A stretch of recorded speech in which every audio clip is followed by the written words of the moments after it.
This week on London Real, we have Peter Joseph, founder of the Zeitgeist movement. The game of capitalism is explicitly based on advantage, and any game of advantage is going to create imbalance.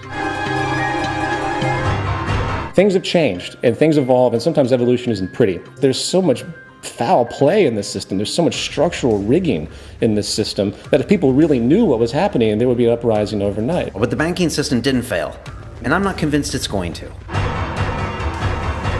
Leaderless concept means that yes, you go first and you try to get people to step up and do what they can and initiate new projects, but don't sit there and assume that someone's going to tell you what to do at any point. You have to learn that for yourself. The Venus Project needs to be the Venus Project. Frankly, the split was natural. By 2050, we're going to have water shortages, food shortages, energy shortages. That's the beauty of the human condition. It's just amazing what we're capable of doing. Well, we have all these people thinking and competing. We get the best, so to speak. No, we don't. London Real presents Peter Joseph, the Zeitgeist movement. The beauty of art is it sneaks behind your ego.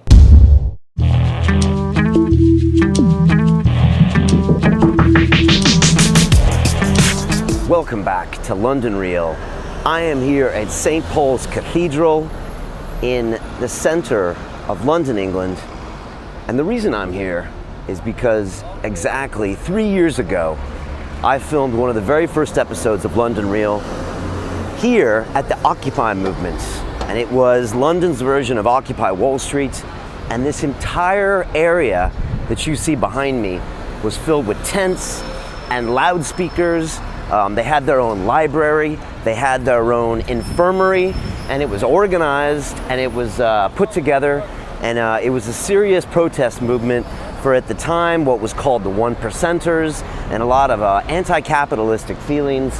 And the reason I'm here is because these events were kind of not necessarily predicted, but kind of alluded to in the Zeitgeist films that were created by Peter Joseph, who is on the show this week, and who is the founder of the Zeitgeist movement. He created Zeitgeist the movie in 2007, then there was Addendum in 2008, and then his final third movie in the Zeitgeist trilogy in 2010.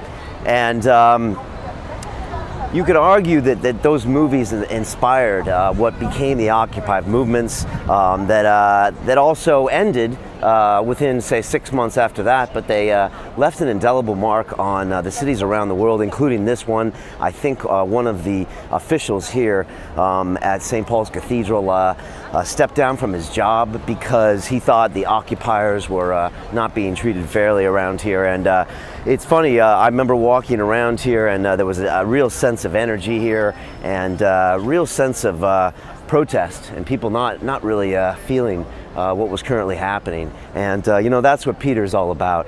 And I was really honored this week to sit down with Peter Joseph himself, who I first met on the Joe Rogan Experience, as you probably, many of you did, about 2 years ago when I watched that episode. And Peter talked about the ideas that he had behind the Zeitgeist movement, how it started off, funny enough, as simply a spoken word piece that he gave in Lower Manhattan. And then he put that video together, and it became probably one of the most watched movies on the web after that, as it spiraled and went viral before even YouTube existed. And it's a fascinating story that Peter has about that, and then how the movement went from there. Then they had a brief alliance with the Venus Project, which is Mr. Jacques Fresco, who we also had on the show about 2 years ago, which you're welcome to watch either before or after this episode. And Peter talks about that relationship and that split in this episode, and I'm glad we kind of finally got it out of the way. I don't think it's necessarily relevant to the movement in its current stand, but I think it's good that we spoke about it. And we heard a lot about how the Zeitgeist movement really prides themselves in having real solutions about what's going forward. And a lot of people have a lot of debates about this, and I understand. I even did as well. I'm a former person in the banking industry myself, and I personally don't think the banks are going to fail. And I don't believe in certain things, but I do believe that there are some really important ideas here when it comes to resource-based thinking, not chasing constant growth, and I think this is stuff that we need to talk about. So I was real honored to have Peter on the show. I hope you enjoyed this conversation. He's a fascinating guy, and I think we even got a bit into his personality at the end. So I appreciate Peter for being so candid and talking a bit about his personal life. He works tirelessly at these things, and I don't think it's even feasible to comprehend the amount of work he put into those movies. And he's got another trilogy coming next, and it's going to be a live action, I think, real narrative of some of the ideas he has about Zeitgeist, and I think that's going to be fantastic and fascinating. I think it's a great way to try to present some of the ideas maybe in a non-documentary form, where he can actually maybe show, as opposed to tell us, what's going to happen in the future if we don't start concentrating and wake up to some of the things that we're doing wrong on this planet. So I hope you enjoy it. There's a lot of anticipation for this episode. The preview's blowing up, and in typical Peter Joseph form, the internet is loving it. So glad to have him on, and looking forward to hearing what you think about this episode. If you do like it, please share it with your friends. Hit us a like and give me a comment. We do read them all and reply to most of them. So big thanks for that. I wanted to send a shout out to our new partners at Monkey Nutrition, and these are a new kind of company with a new kind of ethos as far as how they look at supplements and diet. And we're big into this at London Real, big into training properly, eating clean, and just being responsible when it comes to that stuff. And I love their products and everything that they're thinking. They're available in the US and the UK, and I personally am enjoying their Primal 26 product. It's a great supplement protein powder to use. I use it about 3 times a week with my training and some of my body weight stuff I'm doing recently. So big thanks to those sponsors. Without them, we can't even bring this stuff to you. So it's a critical part of the infrastructure here at London Real. And you can probably see me right now sporting this dope t-shirt on me. It's the newest line of our London Real gear. And if you want to be part of the movement here, and what we're trying to do here, which is not always obvious, maybe have some conversations that need to be having and record them so the world can see them.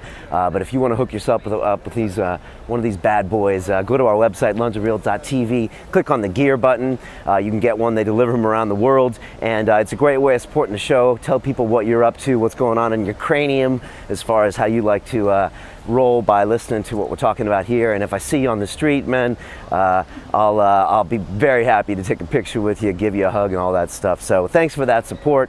And just on that same line, I want to give a shout out to the folks at Bulletproof Coffee. They've been backing us from the beginning as they blow up as a company. I'm so excited what's happening with Dave Asprey, the Bulletproof exec, just all the press they're getting, and everyone's drinking Bulletproof coffee now. It's funny, now that I mention it, most people have heard of it. And if you haven't, it's a coffee that's free of molds and toxins. You mix it up with some grass-fed butter and some brain octane oil. I've been serving this up all week to my guests on the show, and it's a fantastic way to start your day.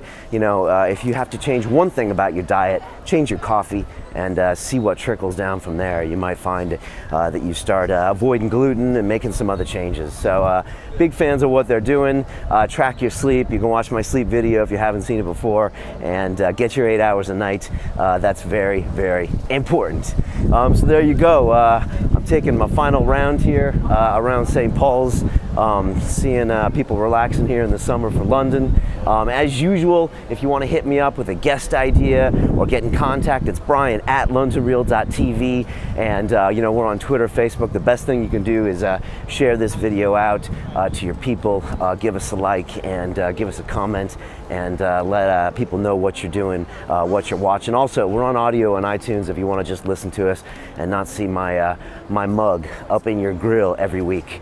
So there you go. That's our tour of London here, and now I'm going to leave you with a gentleman who needs no introduction, with some fascinating ideas, and I think we have yet to see the best out of Peter Joseph. So I'm going to be looking carefully for this next trilogy of movies that are coming soon. And now I leave you with the man himself, the founder of the Zeitgeist movement. Shall we do this? Of course. Okay, here we go. This is London Real. I am Brian Rose. My guest today is Mr. Peter Joseph, who is an independent filmmaker and social activist who founded the Zeitgeist movement. You directed and produced 3 documentary-style films, Zeitgeist the Movie in 2007, Zeitgeist Addendum a year later, and Zeitgeist Moving Forward in 2011. You produced the web series Culture in Decline with a healthy dose of satire, featuring Lee Camp, who's been our guest here before. You spoke at the Occupy movements in Los Angeles and New York City. You produced the annual Zeitgeist Media Festival, which is in October this year in LA. That's right. Peter, thanks so much for being here. Welcome to London Real. Oh, it's my pleasure, Brian. Thank you for having me. It's you have been on our radar for a long time. I have a bit of an interesting story. I usually don't share a lot on this show, but I think I'm going to share it with you a little bit. Okay. I didn't always spend my time speaking with interesting people like yourself and Jacques Fresco and Ben McLeish from Zeitgeist over here in the UK. I used to work on Wall Street in Manhattan, and I was actually an engineer by trade. And you could argue that I could have gone on and built domes at the Venus Project, but I went straight to Manhattan. I was sold kind of this Wall Street dream, and about 10 years later, after living in Manhattan, which I think magnifies for me everything. Everything about capitalism to me. I was kind of placed in Manhattan. I was sitting next on a trading floor on the 33rd floor. We looked at the World Trade Center and everything north of Manhattan. I was 22 years old, and I was sitting next to guys that were making thousands of times what I was making. And what New York City is like. You see these ultra rich pieces. You're constantly kind of advertised to, and you just I don't know. I think it all came down to me when I got caught up in a further wave of greed in the dot-com boom. I saw the Trade Center come down in front of me. I was living in the East Village, and I must say that my kind of capitalistic dreams definitely went to a place where I think that we should be doing something different. I don't know what that is, and I don't know if that is the Zeitgeist movement, but I want to find out. So I hope you enjoyed that story. Of course. We share a similar background. I know you have some experience in some equity trading. You spent time in New York and in advertising. Right. Were you there for the 9/11 as well? I was. You were there. I walked out the door, and everyone was in shock. It was quite a spectacle. I think it was a time where I think we all kind of reflected, and I know your stage show came, I think in 2006, years later, but maybe everyone was trying to compile in their head all the things going on around them, and I still don't think to this day I've figured it out. But there's a lot of emotions that were going on there. I was just wondering what it was like for you in Manhattan, and then leading up to the Zeitgeist performance, and then the film. Well, I'll give you a quick rundown then of my background. I was a classically trained musician in North Carolina. I went to school in North Carolina. I was accepted into a university at the age of 13. I pursued classical music up until graduated from high school. I quickly went off to the New School for Social Research and it's called the Mannes Conservatory that's there. Pursued it for 2 years, went into an enormous amount of debt. And even in that point in time where I really wasn't as socially conscious, I was smart enough to say, well, I don't know if I want to walk out of this institution with $100,000+ of debt as a musician, which is probably one of the most improbable careers, especially as a classical progressive percussionist who does contemporary music. Very improbable almost to survive. Right. So from there, I had to figure out how to make a living, as we all do. So I went and learned video editing and eventually landed a job and worked my way up in this rather small advertising company. There was a few of them over the course of maybe 7 or 8 years that I worked with. And high-end real estate advertising, high-end commercials, people spending $40,000 a minute, or actually less than that, more like $40,000 every 30 seconds. All this money being thrown around for what? Manipulating public perception. I mean, advertising is the largest expense for most corporations today, which when you think about that, that's a little wacky. Think about what it means to be living in a consumption society and why we think this way. Well, you can blame the impression of advertising over the course of a whole century as of now. And then I realized advertising was horrible. I never enjoyed it, but it did give me a chance to do music composition, because I did stuff like that. It did give me a chance to do somewhat creative things as such video editing. But in the midst of that, I wanted to get out. I said, well, what can I do that has no boss and no client? And the only thing that popped out was independent equity trading. So I scratched up a little money I had, got a brokerage account, and I started to study with real traders that traded from home. It wasn't institutionalized. Okay. Day trading? Day trading okay. From home. And this is kind of 02, 03, 04? Yeah. Okay. Yeah, roughly. Up until basically the time of Zeitgeist, and a little bit after, when things were settling to figure out what the hell was going on in my life, since it was turned upside down. Okay. Was this kind of, I will sell my soul and make the money here to pursue my art? Precisely. I was like, I just want to make, even back then, I was like, money, clearly, this is a game. The market economy, everything about it is just a game, and that's why game theory is the ultimate. What traders study, right? Well, it's what actually everyone studies, whether they know it or not, when they engage in marketing. Marketing and trading are all games. They're all the entire business acumen of dealing with negotiation, everything. It's all game theory, which is why all the major utilitarianist economists out there, like John Nash, the Nash equilibrium, stuff like that. These guys in the 20th century, they plot all these theories about how people will game. And that's where they win the Nobel Prizes and everything else. They talk about incentive structures and all this complex nonsense that really doesn't add anything to society whatsoever. It's just about how business is supposed to work and how human behavior is supposed to work. Long story short, it's all a game. I knew that. So I'm like, well, I'm going to divide my life up. I'm going to try and get this equity traded under my belt, make whatever I can get out of it, hopefully enough to survive, trade for 3 or 4 hours a day, and then have the rest of my day to do my art. And right. Many artists make this sacrifice in their mind. Yes. Right? And I did. I did it all at once, though. And it was very, very grueling. I'd get up in the morning, I'd trade the market. I did a very specific type of high liquidity trading, where you basically use shock events. You use shock events and you trade very, very rapid price vacuums. And people can make an enormous amount of money trading the first hour of the market. And I learned that, studied that, and then I would go to work part-time because I was still in the midst of all of this. And then I'd come home and I'd do my music and my art. Literally, it was nuts when I think about it. In my 20s, I worked 15-hour days just trying to keep all of this together. And then something erupted in Zeitgeist. The performance happened before Zeitgeist, the movie. In my free time, I displaced my music a little bit, even though it was a performance piece with live percussion. And I came home at night and I started to work on this piece. Pure catharsis, didn't expect anything to happen. I never wanted it to be sold. And downtown Manhattan, I did a 6-night run. Whereabouts in downtown was it?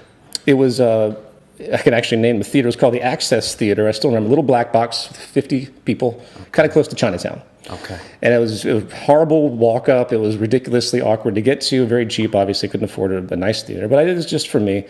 Had you performed anything besides music before? Have you done kind of speeches, or had you done... I had never done speeches. No, I had a very big fear of public speaking before that. I was very introspective as a kid.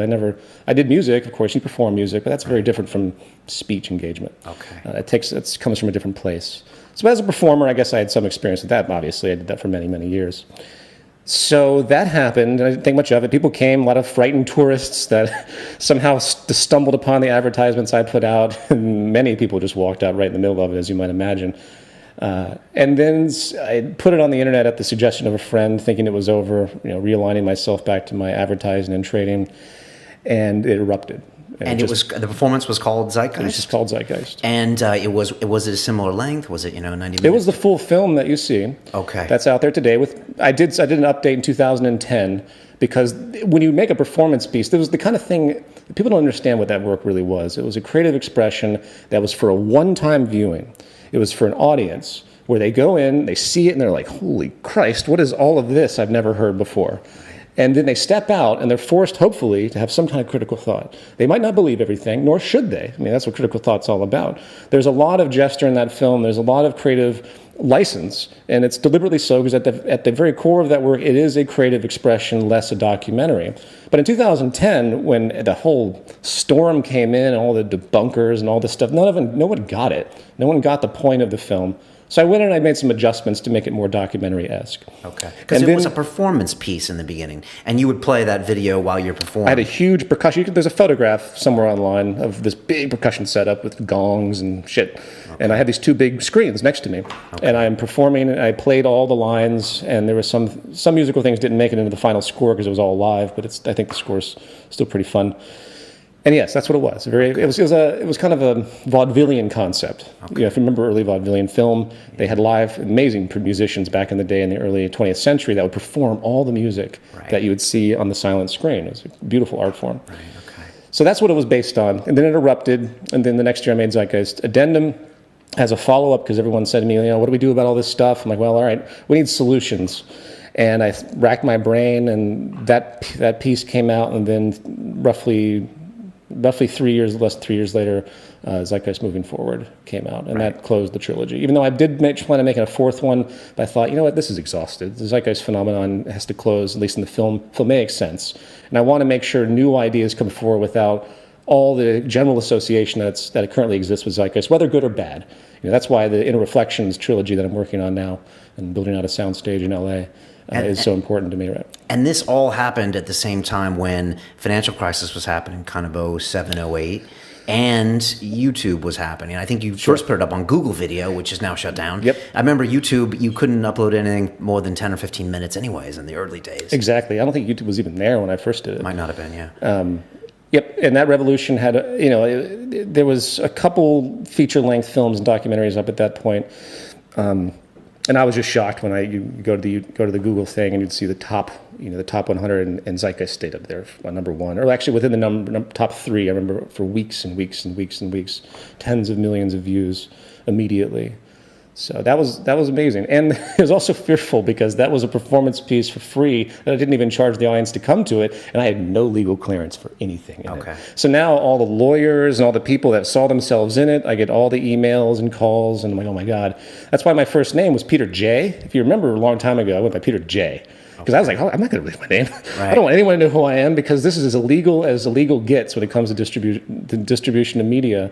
And of course, everyone took it, downloaded it, started to sell it. So I'm like, okay, I got to get my hands on this because if people are selling this without any inclusion of me, that's even worse legally. So I finally paid off. Everyone got lights clearances from most people were very nice about it. They just said, we like your film. We're going to give it to you for free. But there were many thousands that were also paid out to people to get the clearance. And where did the film come from? Was it from videotapes that you would rip? Because there wasn't If you YouTube, look carefully, I mean, there's some shot stuff, very little DV stuff. And then there's animation stuff that was done by myself and some other people that helped me. But overall, it was extracted from other documentaries. If you look carefully, it's just, especially, let's say, the 9/11 section, people misunderstand that section too. It's actually a documentary about the documentaries that were out there because there was so many documentaries on that subject at that point in time by the thing came out. And if you look at the credits, every single clip has a little credit of where the documentary came from. That's another thing that people often miss with that. But no, that piece, the final value with all the payoffs, it maybe was a $20,000 piece. Okay, that you had to pay out to other people. Exactly. Okay. And then you at one point created the Zeitgeist movement as a movement. This was after Addendum. Yeah. After Addendum, okay. Mm-hmm. And were you reluctant to do that? Of course. Okay. I mean, I didn't want to be reluctant to do a lot of these things. I'm just pushed. I kept thinking of that line from Godfather 3, just when I try to get out, they pull me back in. And that seems to be your story to a certain extent because you've been kind of a reluctant leader of this movement. You're not the leader. It's a leaderless movement. Yeah. But it seems like they keep pulling you back in. Well, I guess because I had to put forward the most effort at the very beginning. There's so much communication needed to happen, and since there was a very peak of popularity around moving forward of the whole Zeitgeist phenomenon, at least I think globally. I mean, Zeitgeist, the first one, was enormously successful, I guess, when it comes to public awareness. It was a household name.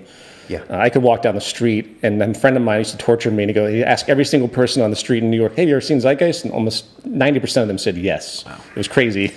Yeah. It was a running joke. But once Zeitgeist Moving Forward happened, once Zeitgeist Addendum happened, I tried my best to get out there and promote the film, of course. And at that point, really heavily promote Jacques Fresco and the Venus Project, which we were in partnership at that point, and which was the start of it all, obviously.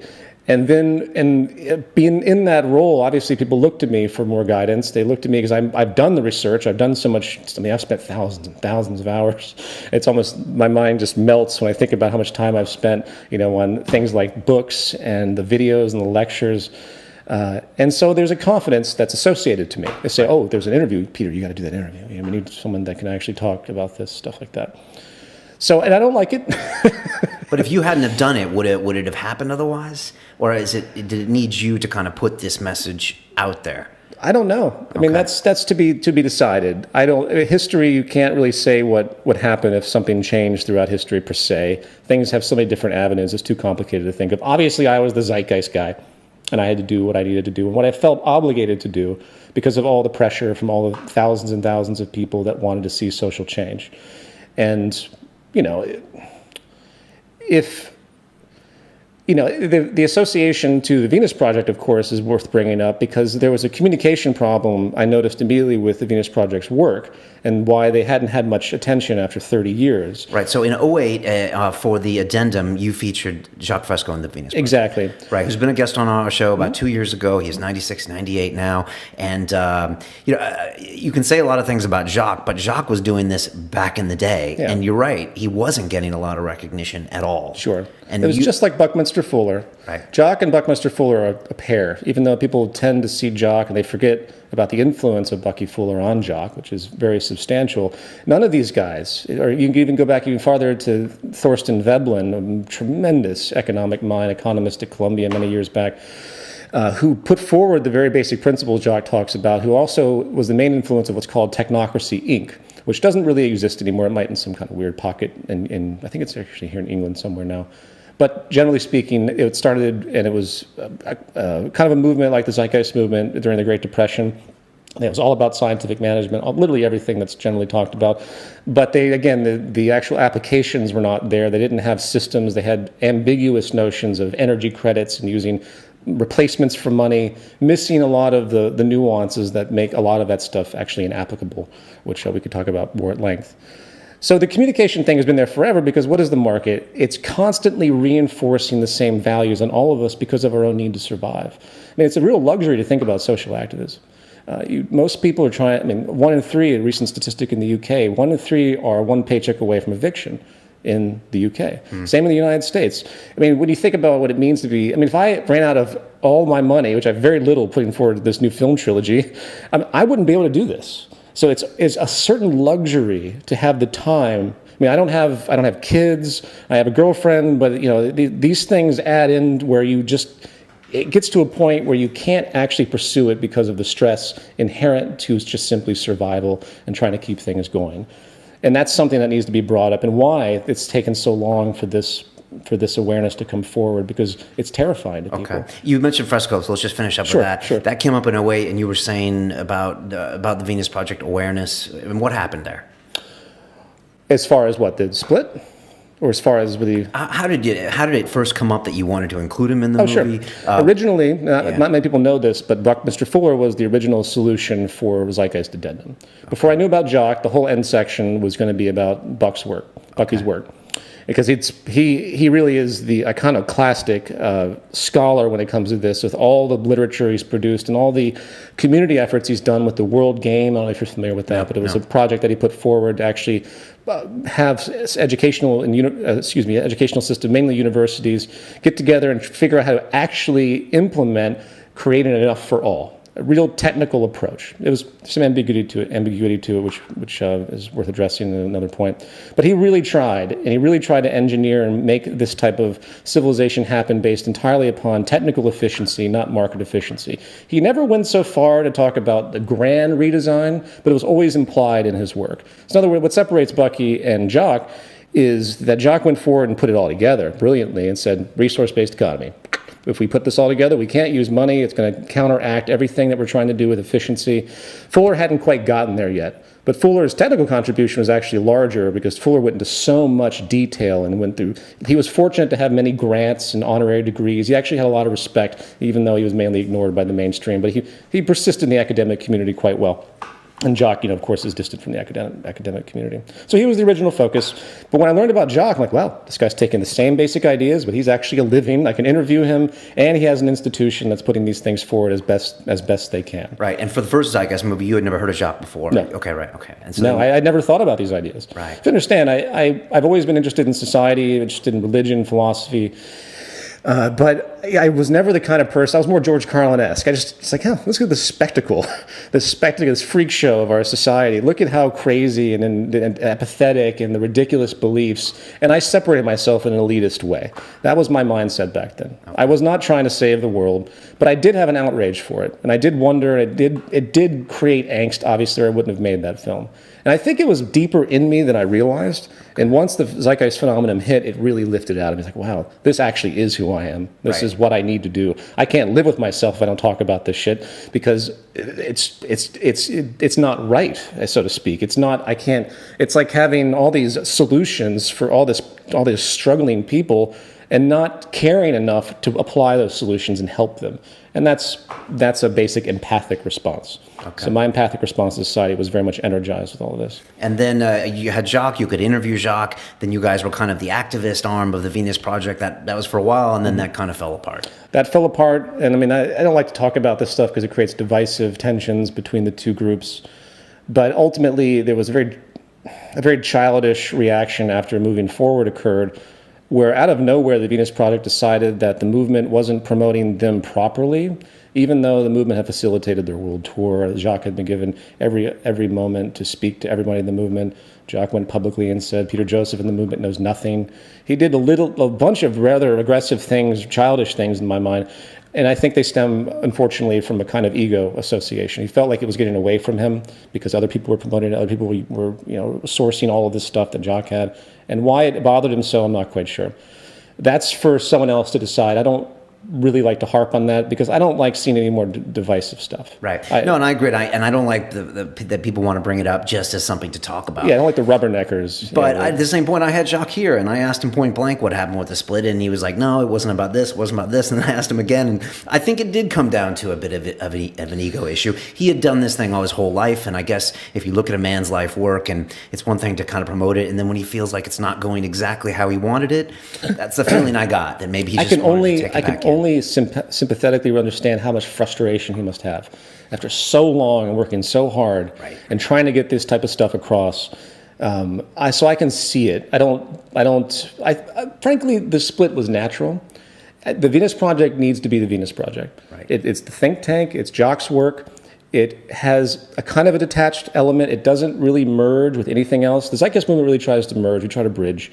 We try to think, even when it comes to people that are for the market, we'd like to try and bridge libertarian concepts and create a common ground and really try to see if we can get relatability going and then hopefully change minds.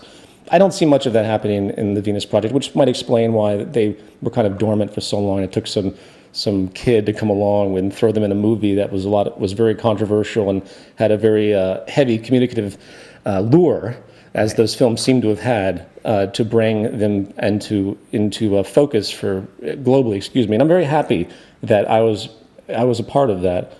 But things have changed and things evolve, and sometimes evolution isn't pretty.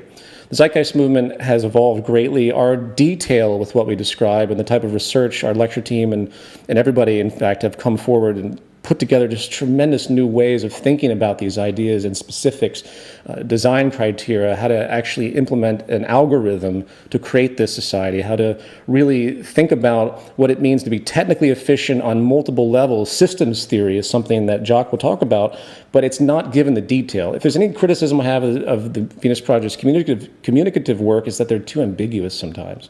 You go through Jacques' book, which is wonderful if you know how to think critically and research, but there's not one source in the whole thing. You have to, if you're going to be scientific, you have to give evidence-based reasoning for everything, and you have to give causality. Chains of causality, you have to show the evolution. You can't just say nanotechnology will resolve this in the future. That doesn't help anything. You're not going to get anybody on your side by saying that. You know what I mean? Right. Go on. And I think a lot of people ask, you guys and them, because they want a pinpointed solution to how we get to one place in the future. And you look at a lot of Jacques drawings, and it's like you see these big ideas, but you don't see the roadmap. Exactly. But that's probably something you get criticism for as well, or you get questioned about. Oh, well, that's why this book exists, which I want to plug. Okay, which is, what is that book? Tell me. This is the Zeitgeist Movement Defined. You can read it free online. We sell it at cost because people like to have paperback. We also promote the digital download, of course, for whatever device, Kindle, iPad, whatever. But this was 3 years of work by a small group of us, and it has about 900 sources. It walks through just about everything anyone needs to know about how to think about achieving a post-scarcity society, because that's what we're talking about. That's at the core of all this natural law, resource-based economy, whatever you want to call it. It has to do with achieving a level of post-scarcity where the stressors that we see inherent to the market, which preserve scarcity, unfortunately, no longer exist. And we can elevate humans to a new level, get rid of all the horrible, detrimental behaviors, aberrant behaviors, really engineer society to be super efficient to take care of everybody, which we can. Market system will never do that. Anyway, this book is very important to anyone that wants to really understand the movement, and it's a tremendous accomplishment. Hopefully we're going to make a video series out of it soon for those that don't really read anymore since it's a video culture. Maybe no one reads anymore. Yeah. So just to finish up with Venus, you guys worked together for maybe a year or 18 months? No, it was more.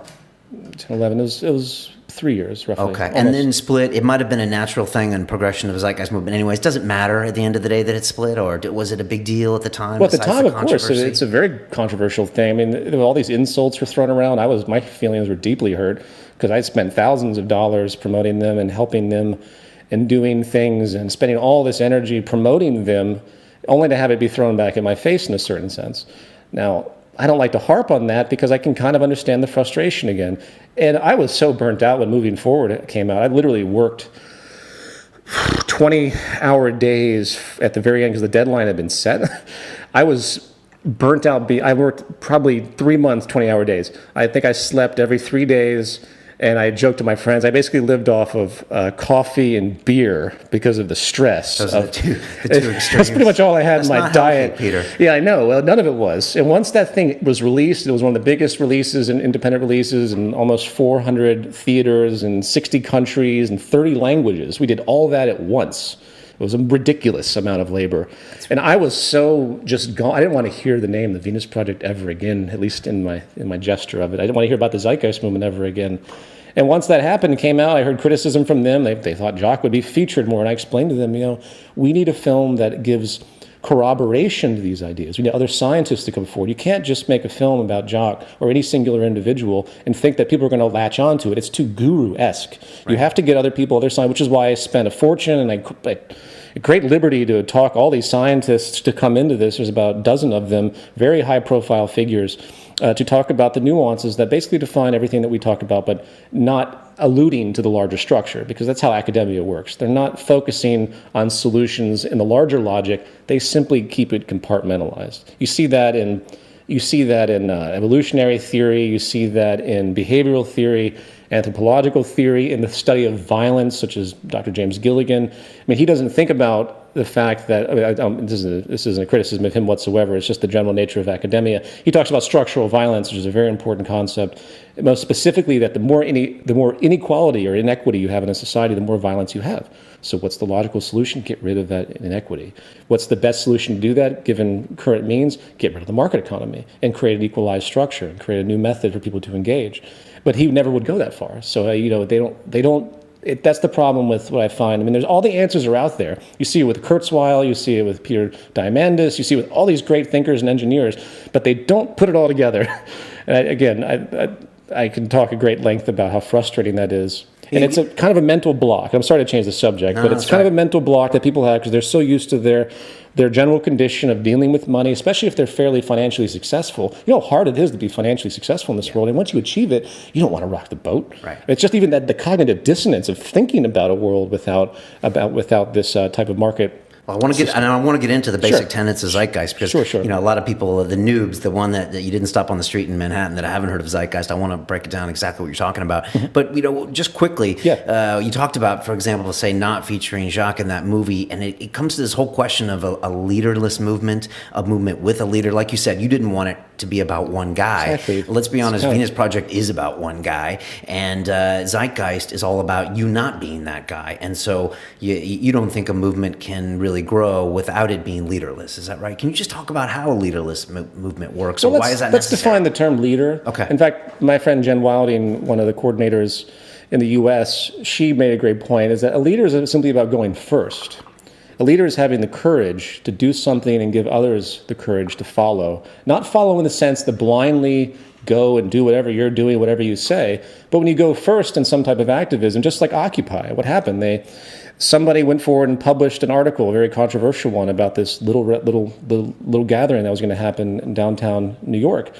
And it went first, and it clicked something in people's minds, like, okay, I could identify with that, and boom, Occupy. Right. Look at all the uprisings. They happen from small little exertions of energy, where someone, just like Zeitgeist, I made a little movie, it wasn't even intended to be a movie, boom, sparks all of this stuff. So someone goes first, whether verdant or not. And that's what a leader really is. The idea of a leader, though, in a traditional sense, is a president, where you listen to everything the president says, and you assume that they know what's best. And that's dangerous. That's what dictators do. I mean, you can't, if you want a society that's really free, you want a society where people know what's happening and you want people to know what's happening, then generally people need to understand all the facets of their environment and the system that they live in.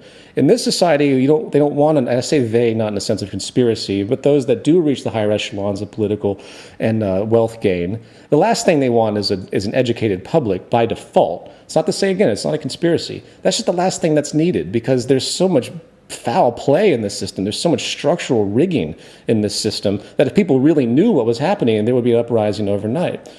So the leaderless concept means that, yes, you go first and you try to get people to step up and do what they can and initiate new projects, but don't sit there and assume that someone's going to tell you what to do at any point. You have to learn that for yourself. I firmly believe that everyone in their basic intelligence has the capability to understand the fundamentals of what's happening in their environment. I don't think it's an elitist mental thing where you have to be just so smart.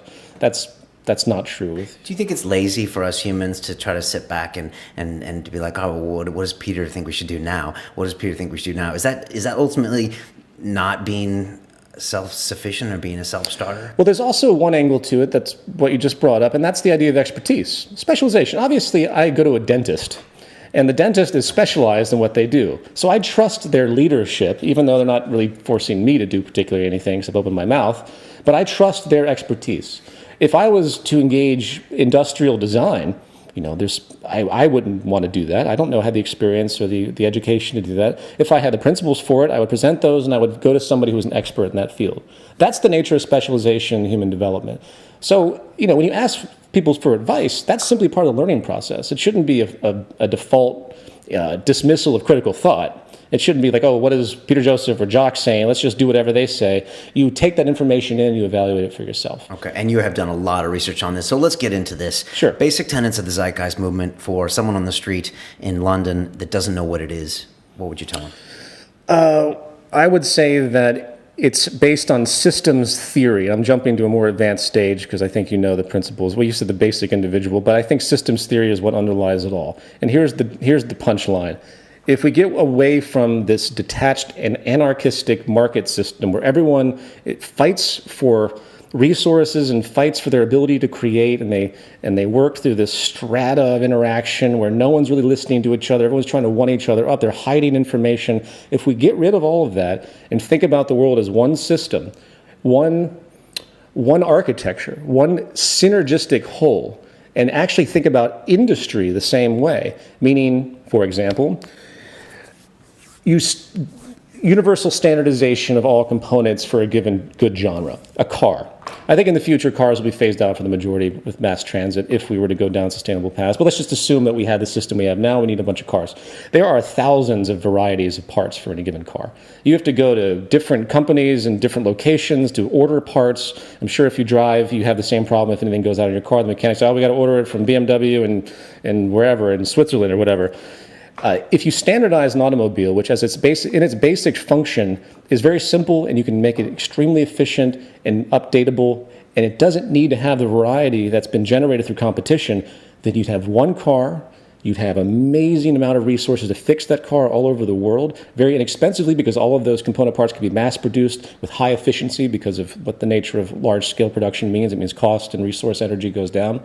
That's what, that's why things get cheaper when in investment, when they finally get it past the prototype stage and they mass produce, And once you do that, you have a system that's actually recognizing that particular item across the entire world, meaning that there's no waste anymore because everyone's using the same basic system. Now, people hear that and they think, oh, well, that means everything's standardized. I'm going to have the same thing as everybody else. Soviet communism, they think things like that. Right. Not necessarily. Because the knee-jerk capitalists are quickly to group you in. Not necessarily. There's with new advancements in 3D printing and the way you can build facades of cars, everyone could have their own facade. You can make your own idealized facade very easily, customizable with big, uniform, standardized 3D printing machines. Right.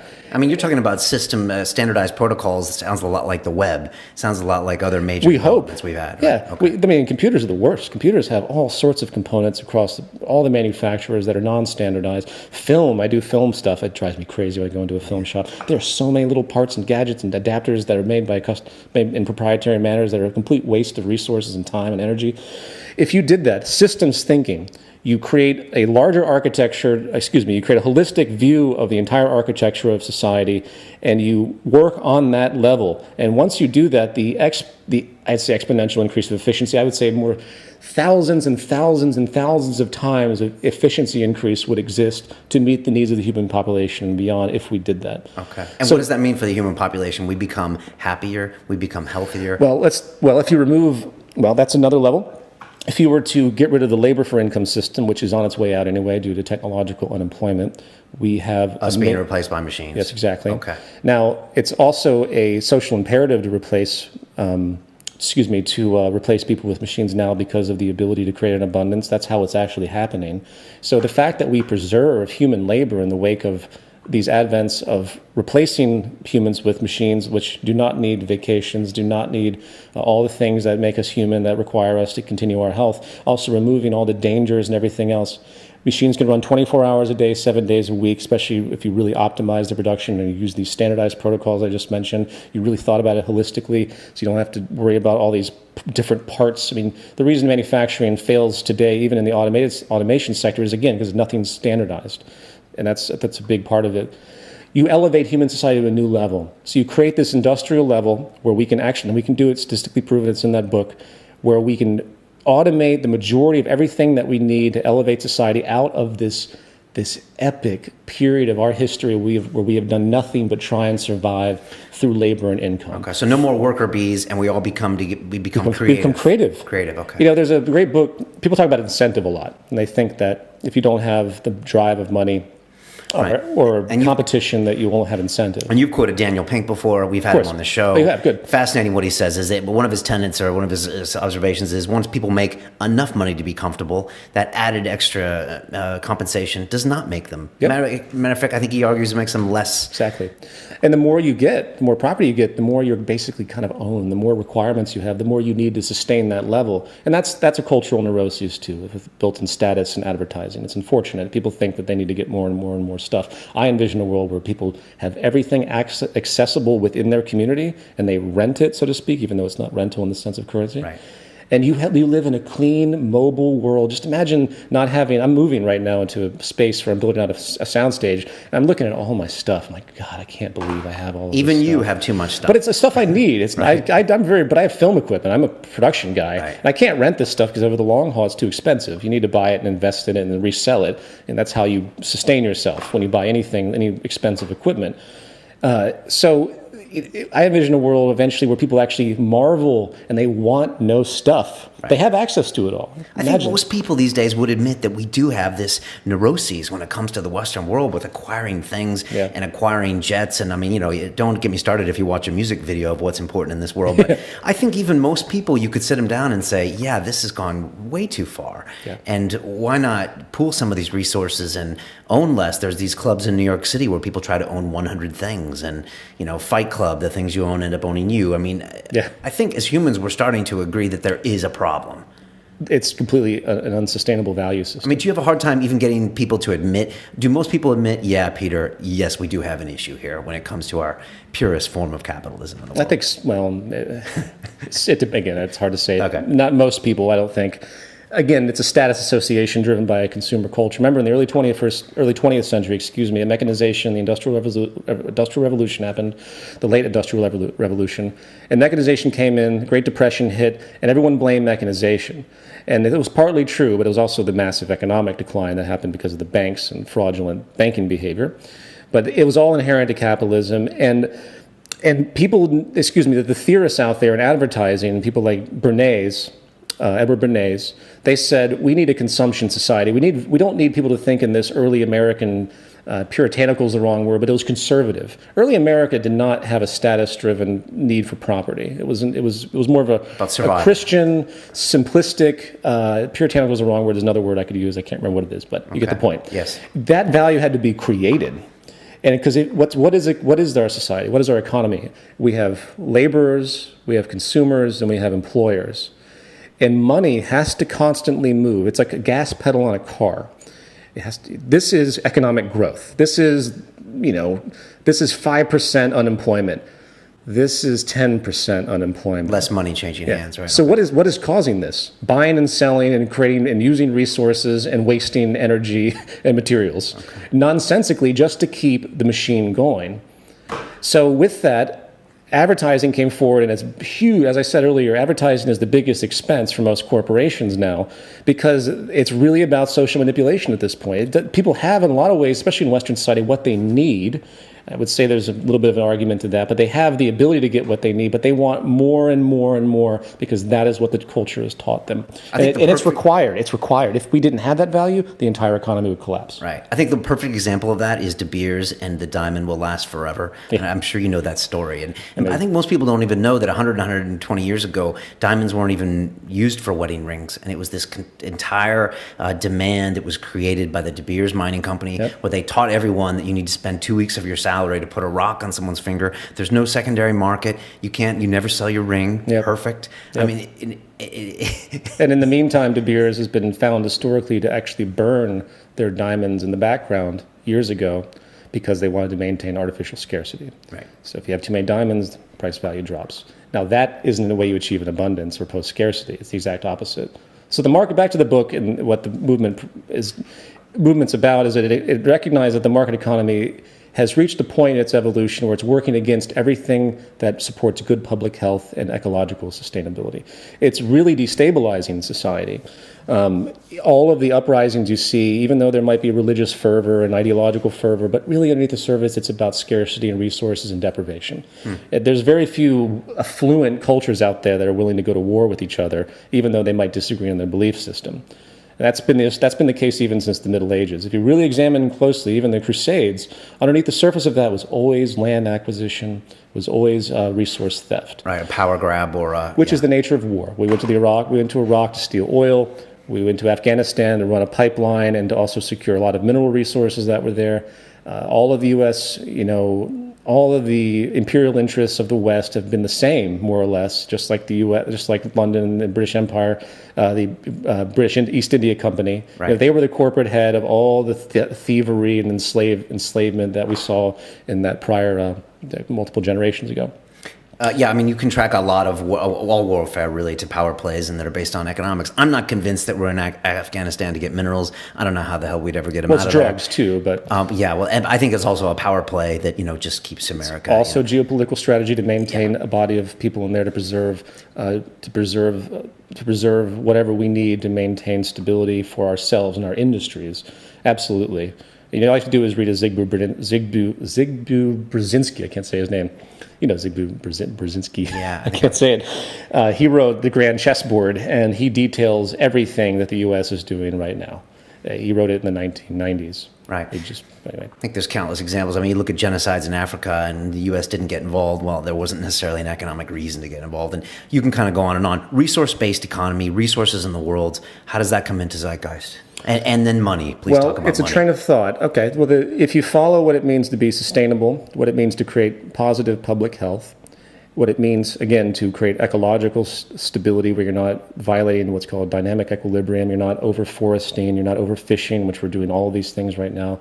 You're not running all these coal plants because you have no other way to generate electricity, and all the coal is creating mercury in the atmosphere, dropping into the ocean, creating all the mercury poisoning that's occurring as well with the produce that we get out of the ocean.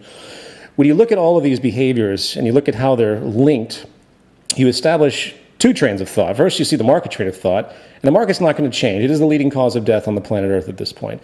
The very basic nature of it says we are going to preserve scarcity. We need it. We need all this consumption to keep things going. We are going to use up the Earth's resources as fast as possible. We're also going to have massive wealth divides because the game of capitalism is explicitly based on advantage, and any game of advantage is going to create imbalance, no matter what you do. I mean, the huge wealth gap we see today is reminiscent of all the wealth gaps in history because of different levels of advantage that are achieved by a corporation or a political institution. Of course, we all know corporations and political institutions are one today, and they always really have been. Even if you go back to kings, the kings usually ran the ships, they got everything back, and then they would distribute it to their traders and everything else, the kings and everything in feudalism. Mercantilism was very similar, and then we ended up with capitalism. And when you have that train of thought, you see that there's no solution within the market economy. There's no way to twist it. You can't twist the arm of the market system unless you over-legislate the shit out of it. Right. I mean, you just have to go in there and for example, if people talk about transitional ideas, and I'm going to get to the other train of thought here in a second, they talk about, well, we don't know how to make this transition. What can we do in the meantime? And there's one suggestion I have, which of course requires the state, unfortunately, and that's you create universal guaranteed income in every country. And how you get that universal guaranteed income, meaning a livable wage for people, so if someone makes here, I don't know what the living standard is here, it's very high, obviously, but I assume if someone made £3,000 a month, they might be able to survive fairly well. Yeah. If you had that, where does it come from? You take it off the top of the exuberant 1% and 0.1% that are making thousands of times more than the vast population anyway. So it's pure socialism, straight wealth distribution. Right. But frankly, it's going to have to happen, and it will happen if the type of destabilization, both ecologically and socially, meaning all the uprisings. I mean, there's uprisings every week. I mean, it's all over the world right now. Someone tried one in the United States. It failed, of course. The U.S. will be the last in all of this because the U.S. is still the most brainwashed and the most resource intense, and they don't really know what it means to live like the rest of the world. Western society is just a tiny little pocket, at least the majority of Western society, of what the actual world looks like with all the deprivation and disease and scarcity. So that's going to have to happen on some level if we intend to maintain stability. And I'll make one final point about this kind of collapse reality. By 2050, we're going to have water shortages, food shortages, energy shortages, and we have rampant escalating pollution, both land, atmospheric, and ocean. And we have an unemployment crisis and a debt crisis. All of these things by 2050 are going to make a perfect storm of anger, resentment, problems. Think about just all it takes, like on the west coast of Los Angeles, I figured this out. All it takes is 2 trucking companies, 2 unions, to go on strike to limit food being traveled across the coast. All it takes is really high gas prices to make that happen. Because that's almost happened. So it's very fragile is what you're saying. Very fragile society right now. And it's really unfortunate that the news doesn't give enough credence to the dire strait of the ecological circumstance, mainly because it's really the water and food and energy issue that will disassemble everything we know as a stable civilization. Right. That's going to make it break. Yeah. Okay. You came to popularity in 08, 09, 10 when the economy was collapsing, right? We had banking crises, real estate crises, et cetera, et cetera. And that couldn't have been coincidence that so many people were watching that Zeitgeist movie. I mean, that definitely helped. I think if that would have happened in the greatest bull market of our generation, it might have been less popular, right? Well, again, it depends on where you are in the world. Okay. You see, the vast majority of the world, once again, doesn't live like the West does. Right. But it was the Western people that were watching. It was the New York City. It was globally, though. It was everywhere. I mean, I was amazed to see how diverse. I mean, it was instantly translated into 30, 40 languages within the first couple of months on people's own time. Right. They just did it and re-uploaded it. But also, everyone was predicting the pending banking collapse, the pending real estate collapse. And now fast forward to 6 years later, and okay, this is the market economy, which you're not even agreeing we should have. But now the U.S. is posting growth and low unemployment, et cetera, et cetera, et cetera. It's not posting low unemployment. All they're doing. What's happening is that, here's what happens. You reach a point, you drop down, and then it goes for so long, people get acclimated. It goes up a little bit, and everyone cheers. Suddenly we're fine again. There are still rampant, massive unemployment throughout the majority of the United States, upwards of probably 16, 17%, because of all the people that are not on the radar anymore. Right, there's people that aren't looking for jobs anymore. But the banking system didn't fail. The banking system... And I'm not convinced it's going to. Well, the banking system, you have to understand, the banking system is one massive rigged institution that they hold all the cards. There's very little... If the banking system wants to fail, it will. The housing collapse and all the things that happened was a natural tipping point of all the shenanigans of the banking system, a natural outgrowth of all the intentions of the market, by the way. Yeah. And all the things that happened in 07, 08, that was all the incentive structure of the market, all about greed, all about these loans. Didn't matter. It looked like real estate was going for it. That's the thing about the market. It creates bubbles. Yeah, and the bubbles are always destructive in the end. We get greedy. We get exuberant. We try to make those extra fees. We try to buy houses we shouldn't. We try to sell houses to people. Which is the incentive structure. So I use that word greed. People sometimes think greed is somehow excessive. Maybe it's all just the basic psychology of self-maximization. We all have to self-maximize because self-maximizing means we preserve for the future. It's the way we survive in this. Exactly. So there's I don't use the word greed. Usually I don't. It's not the best word because it has all these connotations with it. Yeah, we think that greed is somehow on the outskirts, that it's a negative quality. It's someone's, oh, you're just being greedy. No, everyone is greedy. Right. If you want to live and have a decent quality of life in this system, there's a level of greed that you have to maintain. That doesn't mean people can get super neurotic with it. Obviously people can get obsessed, and neuroses can be developed where they need more and more and more, and their whole value and self-worth is associated to money and gain. That exists. And that, of course, again, only exists because of the market, and it's just the nuance of the personality, and that's in the minority. But everyone self-maximizes, is my point, and that's just what everyone does. So anyway, I think we've drilled that into the ground. And what do you say to people that say, okay, that the market hasn't collapsed, there hasn't been anarchy in the streets, the banking system's still around? The market collapsed centuries ago. But there's 1 billion people I look at the system. Okay. Only the Earth. Right. Forget Western society. Look at the actual statistics of what the dominant market ethic has done to the entire planet. That's the real statistical evaluation. You can take the anecdotal stuff. I talk to market people all the time. They use all these horrible anecdotal examples of some small country that brings in the market, and they get some new loans from the IMF, and boom, they have a great market economy. Oh, remember Iceland? I was after a Zeitgeist addendum, Iceland had this big boom because they brought in the international transnational banks, right? They went a little crazy over in Iceland, yeah. And that's what everyone was doing. Again, it's what the psychology is. Yeah. And I was watching this. Remember when the collapse happened, obviously, and I was watching on the plane this video documentary on Iceland, and it was right when the collapse happened, when Iceland just bottomed, bubble destroyed. And it was a documentary on how successful Iceland has become with their new market incentive structure. And that's what I'm talking about. So you have to look at the long-term statistical analysis of what's actually happening with these ebbs and flows. Look at the true measures of a healthy society, of course, are poverty, rates of disease, how much water there is, how the ease of food. All the basic staples have to be taken into account first. And then, of course, you have to look at what the market system requires, and that's levels of growth, employment. All of that stuff is in dire straits holistically across the world on the whole, with 1 billion people starving, 3 billion in general poverty.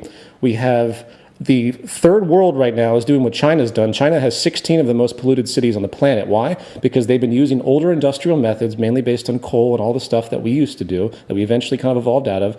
And they are destroying everything for their economic growth. And that's what all the third world is going to do. Yeah. All the third world is going to do exactly what China's doing. They want to get up there. We want stuff. We want to get off our bicycles and drive cars. Do you imagine how destroyed our ecology will be the moment everyone tries to live like the West, in the way the West lives as far as the manner of creation that they get our stuff?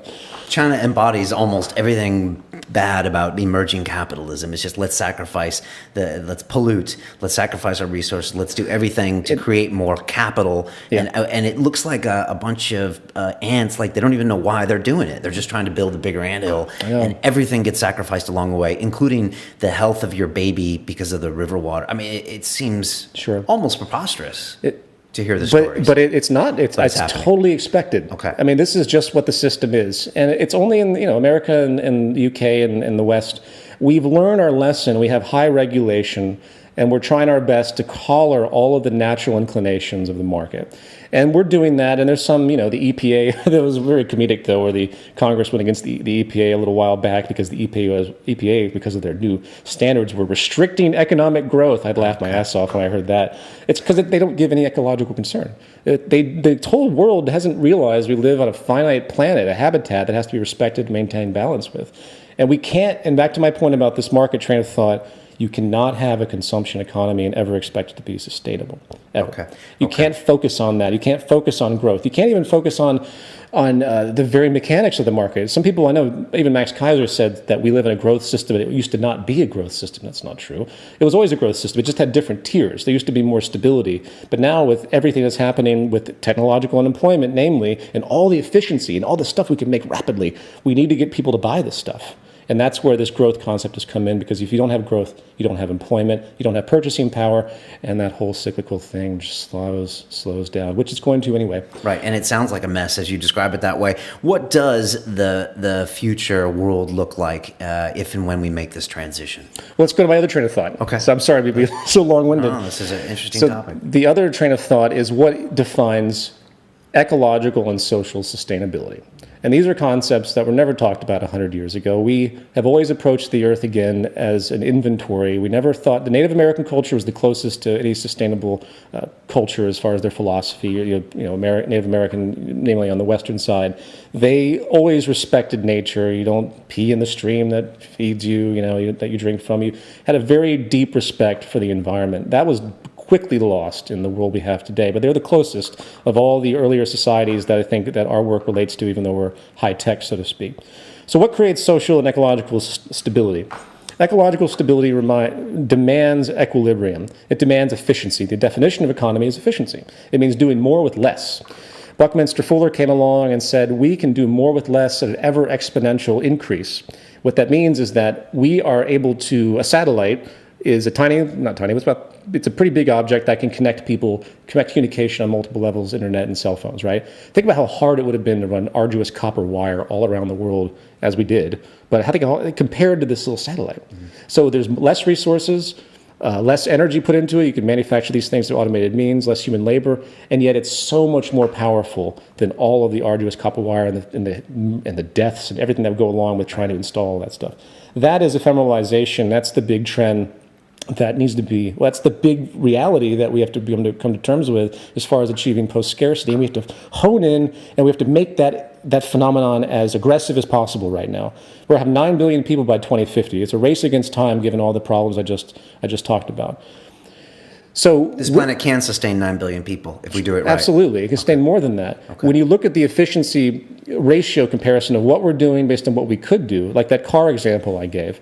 But think about a city system. And you think about getting rid of the market, getting rid of all the corporations that are competing and wasting resources as they try to one-up each other step by step. You create certain mandates. This is just basic logic of efficiency. Certain mandates have to exist scientifically where you optimize every attribute of industry, from how design occurs, to how production is made, to how distribution is done, to how recycling occurs. That's the big one, man. Recycling is so not even remotely, all of this stuff is not made to be recycled. Odds are this camera will break and you're going to have to throw it away. Probably. And it's going to, but in truth, what should happen is you should have industry centers should manufacture the same types of genre goods, and they should take all of that stuff back and reuse them. At least have the recycling components built into their existing factories.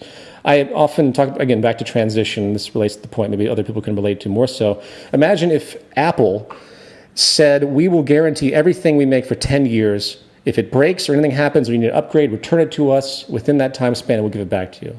They could do it, but their entire market share would collapse because of their planned obsolescence. They have some of the most robust planned obsolescence under the surface. Also, we want their new stuff. We want the new designs. But the new stuff can come in. Okay, the new so stuff I get the new iPhone. See, that's the thing. Okay. There's also a loss, and again, it comes back to this compatibility issue, the standardization and this forethought. A lot of this stuff is made for specific purposes. You could take a lot of the camera designs. I've looked at this, I do cinematography, and there's a set number of components that are used in just about every single type of camera, even professional cameras. So you make maybe 5 or 6 really great cameras of different sizes for different purposes. And that's all you need. You standardize everything. And then you have upgradable components within those that are in slot systems. It can be done. There was a guy that did the phone blocks concept. It was a very primitive idea. Did you see that phone blocks? No. It's a cell phone that has these little inserts where you can do upgrades without having to throw away the phone. It's a sustainability concept. Very primitive, though. It's not... They're doing it with a just a very primitive means to get these new components in there and to create new forms. It can be much more advanced when you use real technology, meaning you actually have systems and machines that are designed to make these adjustments, as opposed to today where we don't do that at all because they need the turnover of market share. So standardization of everything is where the new stage of efficiency will be. It was what will create an abundance where we have so much of everything that no one needs to scramble to find resources in the way that we do now. So that I touched upon a few different things there. Let's go to the very beginning of this logical reasoning. The market creates things by competition, right?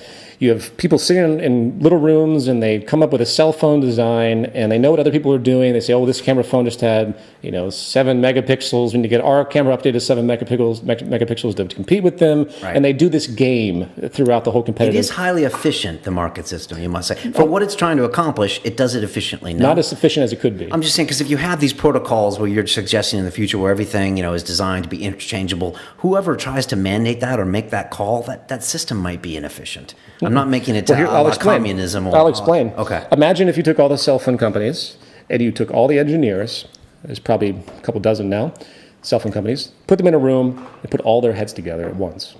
Now, would that mean that somehow they're going to be less efficient because there's not some other third party trying to compete with them? Not necessarily. It's hard to answer question to answer that. But if you had all those minds in one place to think about to make the best, most efficient, sustainable cell phone that can last the longest, be most upgradable, and have the highest level of recycling integrity so it can be pushed back in the system and re-output with the newest designs or what have you, then you can't think of anything more optimized than a systems theory concept. More heads together are always going to be better. So what do you do on the global scale? You create a design infrastructure that's detailed in this book. You've seen programs like CAD and all these engineering programs that you take a while to learn, but they could be minimized. And you create online databases where people go in and they help and they do collaborative design, kind of like a Wikipedia, but Wikipedia is a terrible example because of how overrun it is with bias. I hate using that example. Wikipedia is a horrible system in many ways. But when it comes to collaborative design, I can't think of it. Linux was a great example. I'll use that one. Okay. Linux was a free system mainly. They had some funding at the very end. But they came in, all these engineers came in, boom, they made one of the best operating systems on the planet. Too bad it's not in more use. They did it mainly through group mind interaction. So if you create this type of interface, you can do it online where someone makes a complete design in CAD of a cell phone or a camera. Someone comes in and says, you know what, I have a better idea for this. And they input that idea. And thousands of people slowly build out this. That is true market of ideas. That's what I call it. Because the real base of the market and its defense is the incentive structure. It says, well, we have all these people thinking and competing. We get the best, so to speak. No, we don't. We get this limited output of things that are very slowly evolving because they have to maintain their lives so the market share can be held up. And we don't want things to be replaced and come obsolete too fast because then we're you know the story. Okay, I do see this ideal world that you're talking about in the future that could get there. I got to ask you about transition. Because Sure. you said in the short term we could redistribute the wealth to get that minimum wage. Can I finish my point on that? I'll do this real fast. Yeah. So you have the design mechanism, and this is a massive interface. And Kind of like a protocol that everyone agrees on that makes everything simple. And everyone designs, and they do it in the most optimized way. And the main judgment is efficiency and optimization. Is it accomplishing the goal as best as we know how on this planet based on the advent of technology with all these minds working together? Right. And is it the most sustainable, meaning it's most ecologically friendly across the board? Those cannot be separated. So these protocols are built into it, and eventually, and this is where it gets harder for people to understand it, and artificial intelligence will be the intermediary. Artificial intelligence will come in and say, listen, your design is good, but you can't do this, this, and this because it's going to have this type of negative retroaction. This polymer creates this chemical byproduct that will go into the atmosphere. You have a substitute right here, boom. And you're going to end up with an AI system that can put these things together and make the final decisions for you as the ultimate filter system. So it gets humans out of the loop? It gets our biases out of the loop? It gets our failures out of the loop. Okay. First of all, in a non-market system, there's no more intention to want to one-up or to, well, you could establish ego if on an industrial level and say, oh man, this guy designed this whole thing. He's amazing. Good job, buddy. That's great. That could be competitive in the sense that people want to beat each other in design. I think that's beautiful. That's fine. That's healthy competition. Okay. It's different in the market system where people are beating each other to maintain market share. They literally are just hurting each other because they're taking money away from each other's families. So in this, you have all of these people working together to do that, and it's the market of ideas. It would be absolutely amazing to get the infrastructure together, and people would enjoy it. And there's no reason for people to want to do something negative or half-assed. First of all, someone's going to catch them, most likely. Someone's going to see that they're doing something poor. And I guarantee you the intention would never be to make, again, the planned obsolescence and all the waste we have here, which is a complete explicit element of the market system. There's planned obsolescence, which is deliberate, and then there's intrinsic obsolescence. Even if people wanted to make the best, the very nature of what's called competitive self-regulation.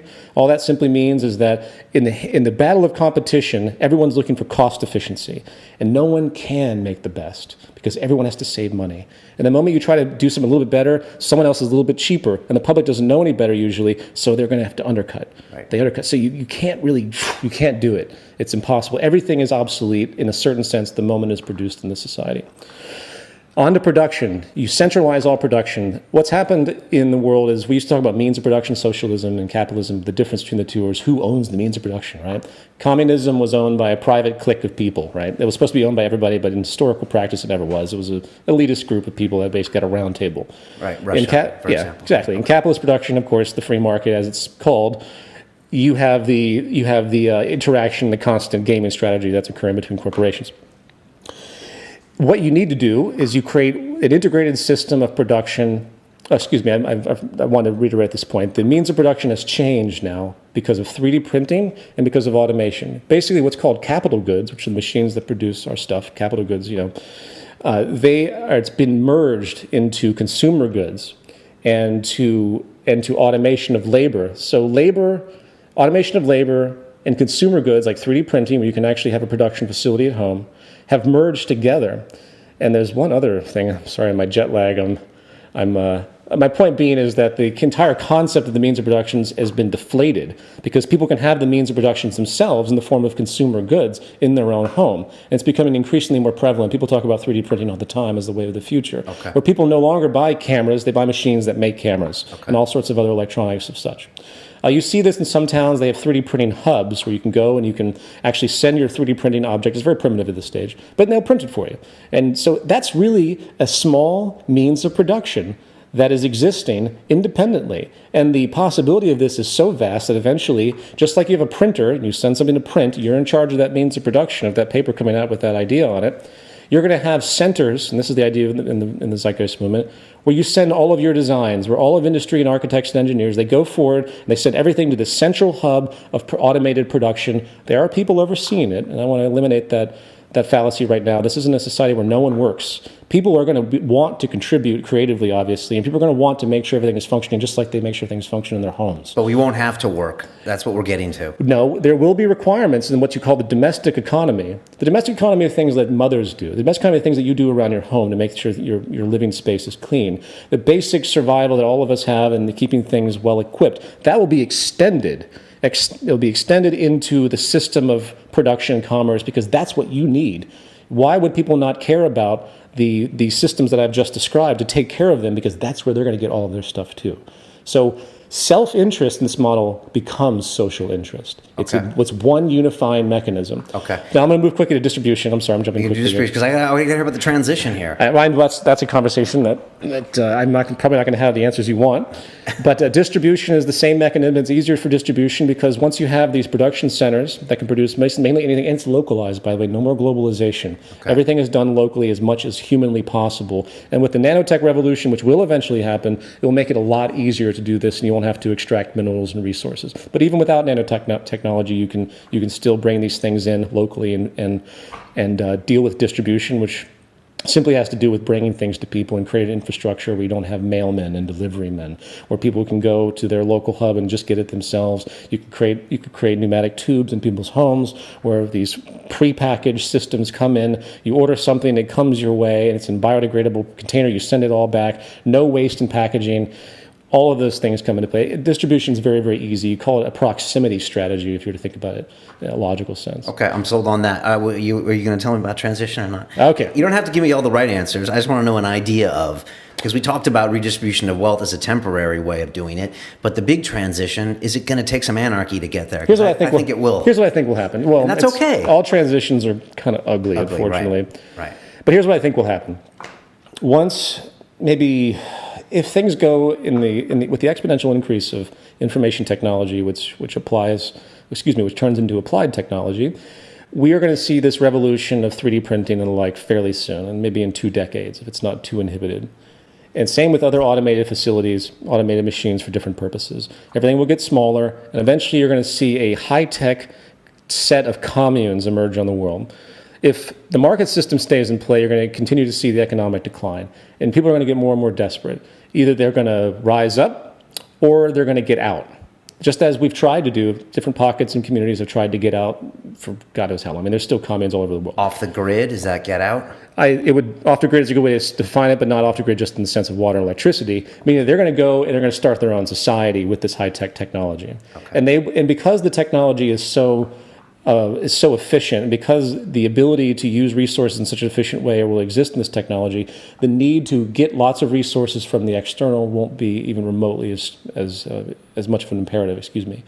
So they can isolate. They can actually isolate, but they don't live in tents like you see communists. They'll be high tech.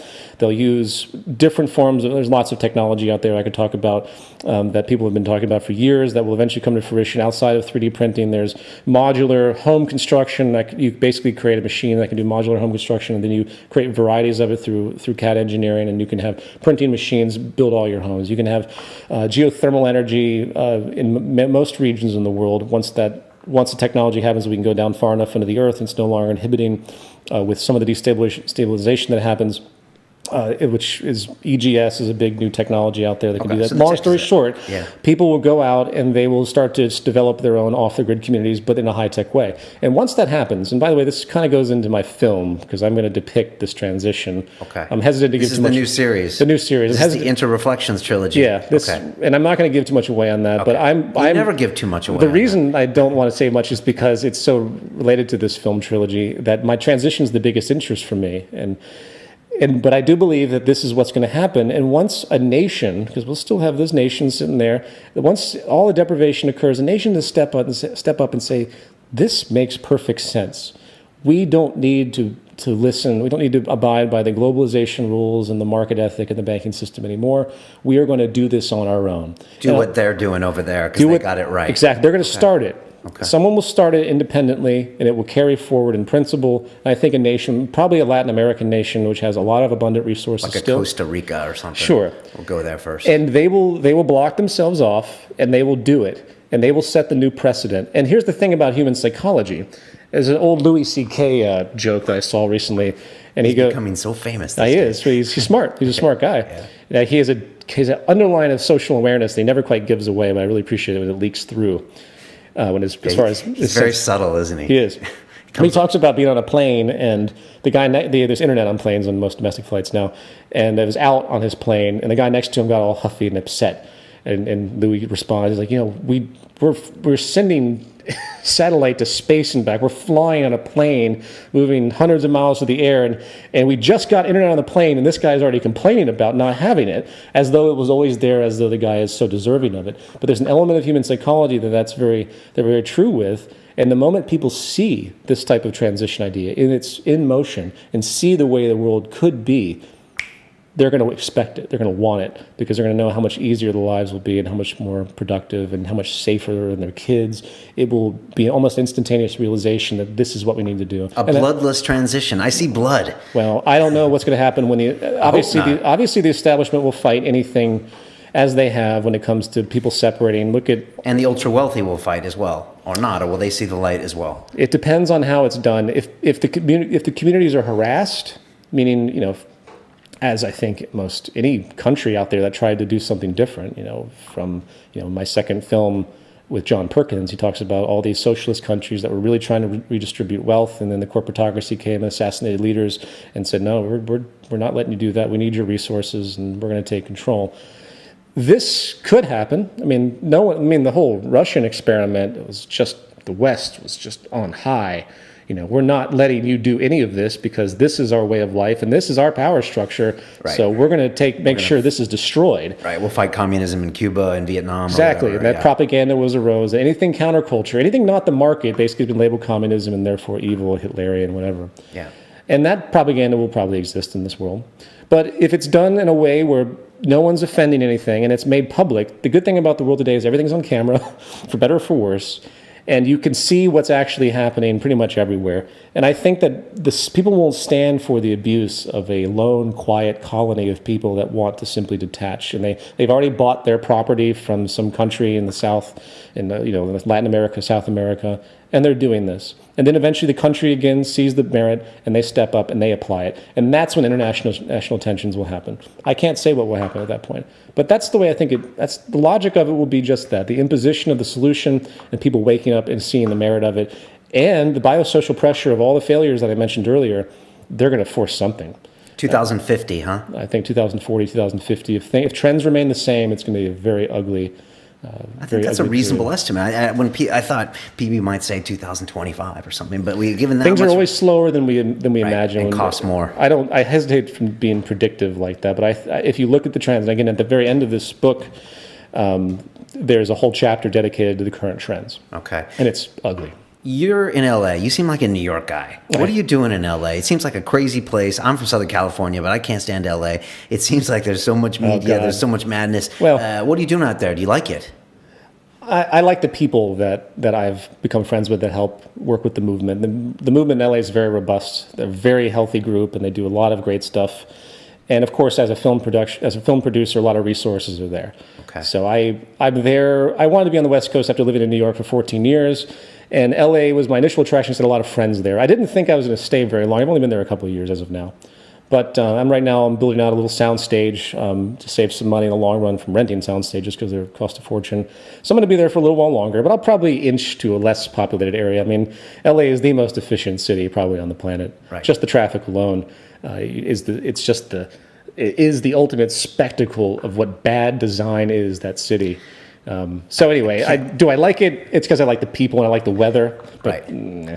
And they are a bit more open-minded on the West, or open-minded to things. It's pockets. Okay. I mean, a lot of people think of LA as just Hollywood and all the glamour and falseness, but you have a lot of great counterculture and underground stuff going on there as well. So you've alluded that your projects going forward are going to be, and I might be phrasing this wrong, maybe less didactic and more artistic and more, presenting visions or artistic ways of showing your views as opposed to more, documentary style. Is that accurate? It is. But when it comes to the films, I mean, with this book and all the work of the movement, I've given 15 or so lectures, very high, very intense lectures that took forever to create, and I've done my gamut of super intellectual analysis and all of that stuff. Yeah, and very specific stuff. Very specific. If you want to get into mincing words, not trying to be utopianistic or being flamboyant and just gesturing about how the future will be. I'm very much a realist. One of the things about this book, when I talk about advanced technologies, I only pick technologies that are actually in play. I don't sit there and project about what the next 15 years should have, and that will make everything better. Is this the opposite of Fresco? I don't want to bring I hate to say that, but there is a tendency. Maybe he's smarter than all of us. Maybe. And he knows that this will be the case in 10, 15 years, but when it comes to convincing people, they need to see what's happening now. Projecting on the future and future technologies is, we've been doing that for, all the great sci-fi guys have been doing that forever with quite good predictive accuracy, by the way. But that's not how you communicate a very scientific principle when you want to get people on your side. Right, because in this book and in your lectures, you get very specific and very scientific about every single one of these points. If people do want to dive into it further. There's no ambiguity in the movement anymore. Right. And that was the big transition, I guess you could say, away from the Venus Project, was to rehone and think about what it takes to get people to understand this thoroughly. And I also to teach them how to communicate it, because this is a communication process. And that we're actually going to build I'm helping with a companion source guide to this that reduces the entire book to about 360 individual concepts, and it will be a lecture team tool, and anyone actually that reads it, but it actually goes through and it teaches you how to explain and understand these ideas as far as our communication teams. That's really what it's about. I mean, we can talk about engineering all day long, but until people start to communicate it properly, we have a long road ahead of us. But back to the film trilogy, yes. Yeah. So we got 3 coming. I'm still an artist. Art comes first. Did you get away from the art for a while and you felt yourself not necessarily happy and you want to get back to it? Absolutely. Of course, my musical stuff used to be my real meditation, and I've had to sell off a lot of instruments in order to make way for equipment, for stuff. Do you still play music? Of course. Okay. Not as much as I'd like to, yeah. Percussion. Drums and marimba, and I used to be a big classical guy, timpani, orchestral timpani, frame percussion.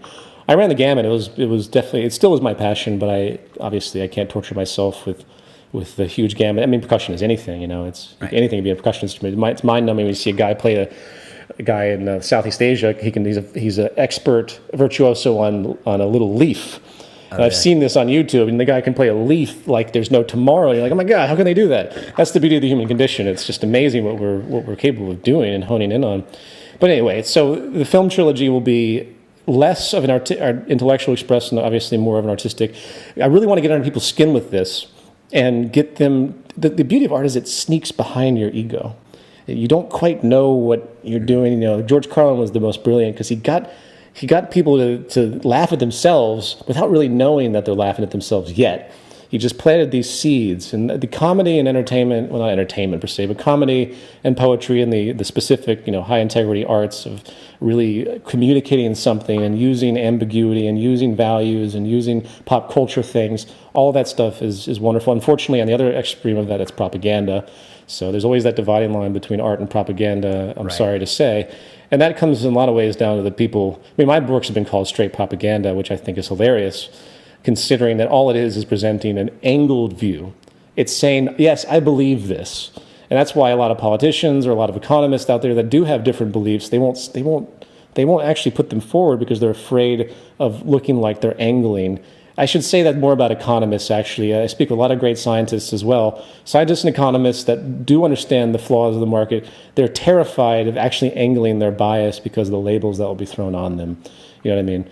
And that's a big problem. So you want to avoid that propaganda label, or you already have it anyway, so you're just going to move past people will call the new trilogy propaganda too. So okay. It's just the nature of the eye of the beholder. But I'm looking forward to it. In a lot of ways, I consider this to be my first real film trilogy. I did the documentary thing, but documentaries are a different animal entirely. Yeah. I did Culture and Decline. I'm going to do another season of it, of course. But I want to get into this live action with actors and really flesh out a really wonderful trilogy. It's going to kind of be almost like a TV series-like thing. Okay. Each one ends with a cliffhanger. And so I what don't does get... live action mean? What does that mean? It's all actors. Okay, all right. It just means, all actors. So is there a narrative here? It's a complete narrative. It takes place in 3 different time frames. There's a present day, 2015, and then there's a 2070, and then there's a 2150. Okay. And they all interweave. And part of it's about hindsight, looking back at the way the world used to be. Part of it's about, the middle layer is about this conflict and transition, which is a fantasy, but it's building on a lot of memes of the Occupy movement and Anonymous and Snowden and intelligence corruption and all these things that the establishment's doing right now to preserve itself by spying on everybody. I mean, if that isn't an indication of fear, I don't know what is. And then, of course, the current layer is about realizing the flaws of the world initially. So each person that watches it will probably take away something different, which is the goal. I don't want it to be one clear-cut thing. I want there to be a certain level of ambiguity, and that's what I love about art that I see, and I listen to, is it forces thought. It doesn't just tell you what to think per se. I think it's a powerful medium. I think the Zeitgeist trilogy was so necessary at the time because I think people almost needed you to kind of just say, wake up and look at these things. Right. And then obviously, I think with Culture and Decline, you threw some satire in there and found that maybe you needed to find a new way to talk to those people again. Exactly. And I guess this is the evolution of that. And it's also a resurgence of my creative, I'll do all the scoring and all. I mean, I did that for the film trilogy, but I just didn't have enough time. These are my little babies. So I'm very excited about it. Okay, 2 years before we see? It'll be hopefully early next year. Okay. I was supposed to come out this year, but it's just, the movement stuff has been it just drags on and on as far as projects I had to push back. Okay, and how is the movement? Movement's doing great. The movement has reinforced itself with a high degree of character and a high degree of integrity when it comes to the data. Specifically with this book and our new emerging lecture team, the big problem with the movement, again, you mentioned leaders, is that there's too much. Like Ben and myself and Matt Berkowitz and a couple of other people we've forced ourselves to really try and take the reins and talk to people and get on TV shows or whatever. And now other people are doing lectures. Now I get sent lectures all the time. And this is what we need. We need a holographic type of communicative structure where each chapter can speak in their own language to their own groups. So that's what's happening, and we had a drop in numbers after the Venus Project thing happened, but what we did have as well was an increase in integrity. There's a lot of people that just latch on to a new movement. Zeitgeist had a phenomenon that transcended purpose in a lot of ways. Everyone just like, Zeitgeist, and some of the people were so confused. They thought it was about 9/11. They thought about religion. And eventually, we weeded all that away to say, no, we're about a new social system, and this is what we need to focus on and energize in local communities.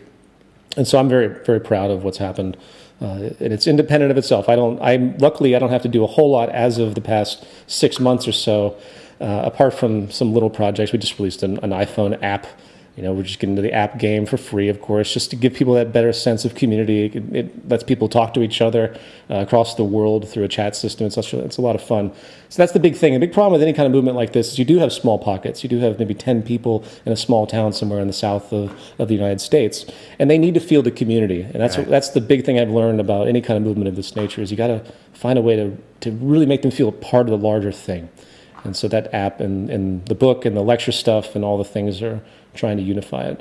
That's the big goal now, is to really just keep pushing events. We'll be on our 7th Z-Day next year in March. We had our 6th in Toronto. It was great, sold out event, really wonderful people came, very smart questions. That's the other thing, I can monitor the level of, projection by who comes and what the kind of questions they ask. Yeah, Z-Days are great. We had Rao Reynolds from Enter Shikari, the lead singer, on here right before he spoke at Z-Day. Right. We've had Miles Dyer here before as well. Exactly, Miles was great. Yeah, all the guys kind of speaking that message. A couple more things. Occupy, in retrospect, what was that movement successful? I know there was the kind of wave of action that came after it. When you think of Occupy, what do you think of? I see a temper tantrum, a well-needed one. Okay. I see a generally spontaneous, largely disorganized, but necessarily so. I mean, it's one step of a further progression of awareness.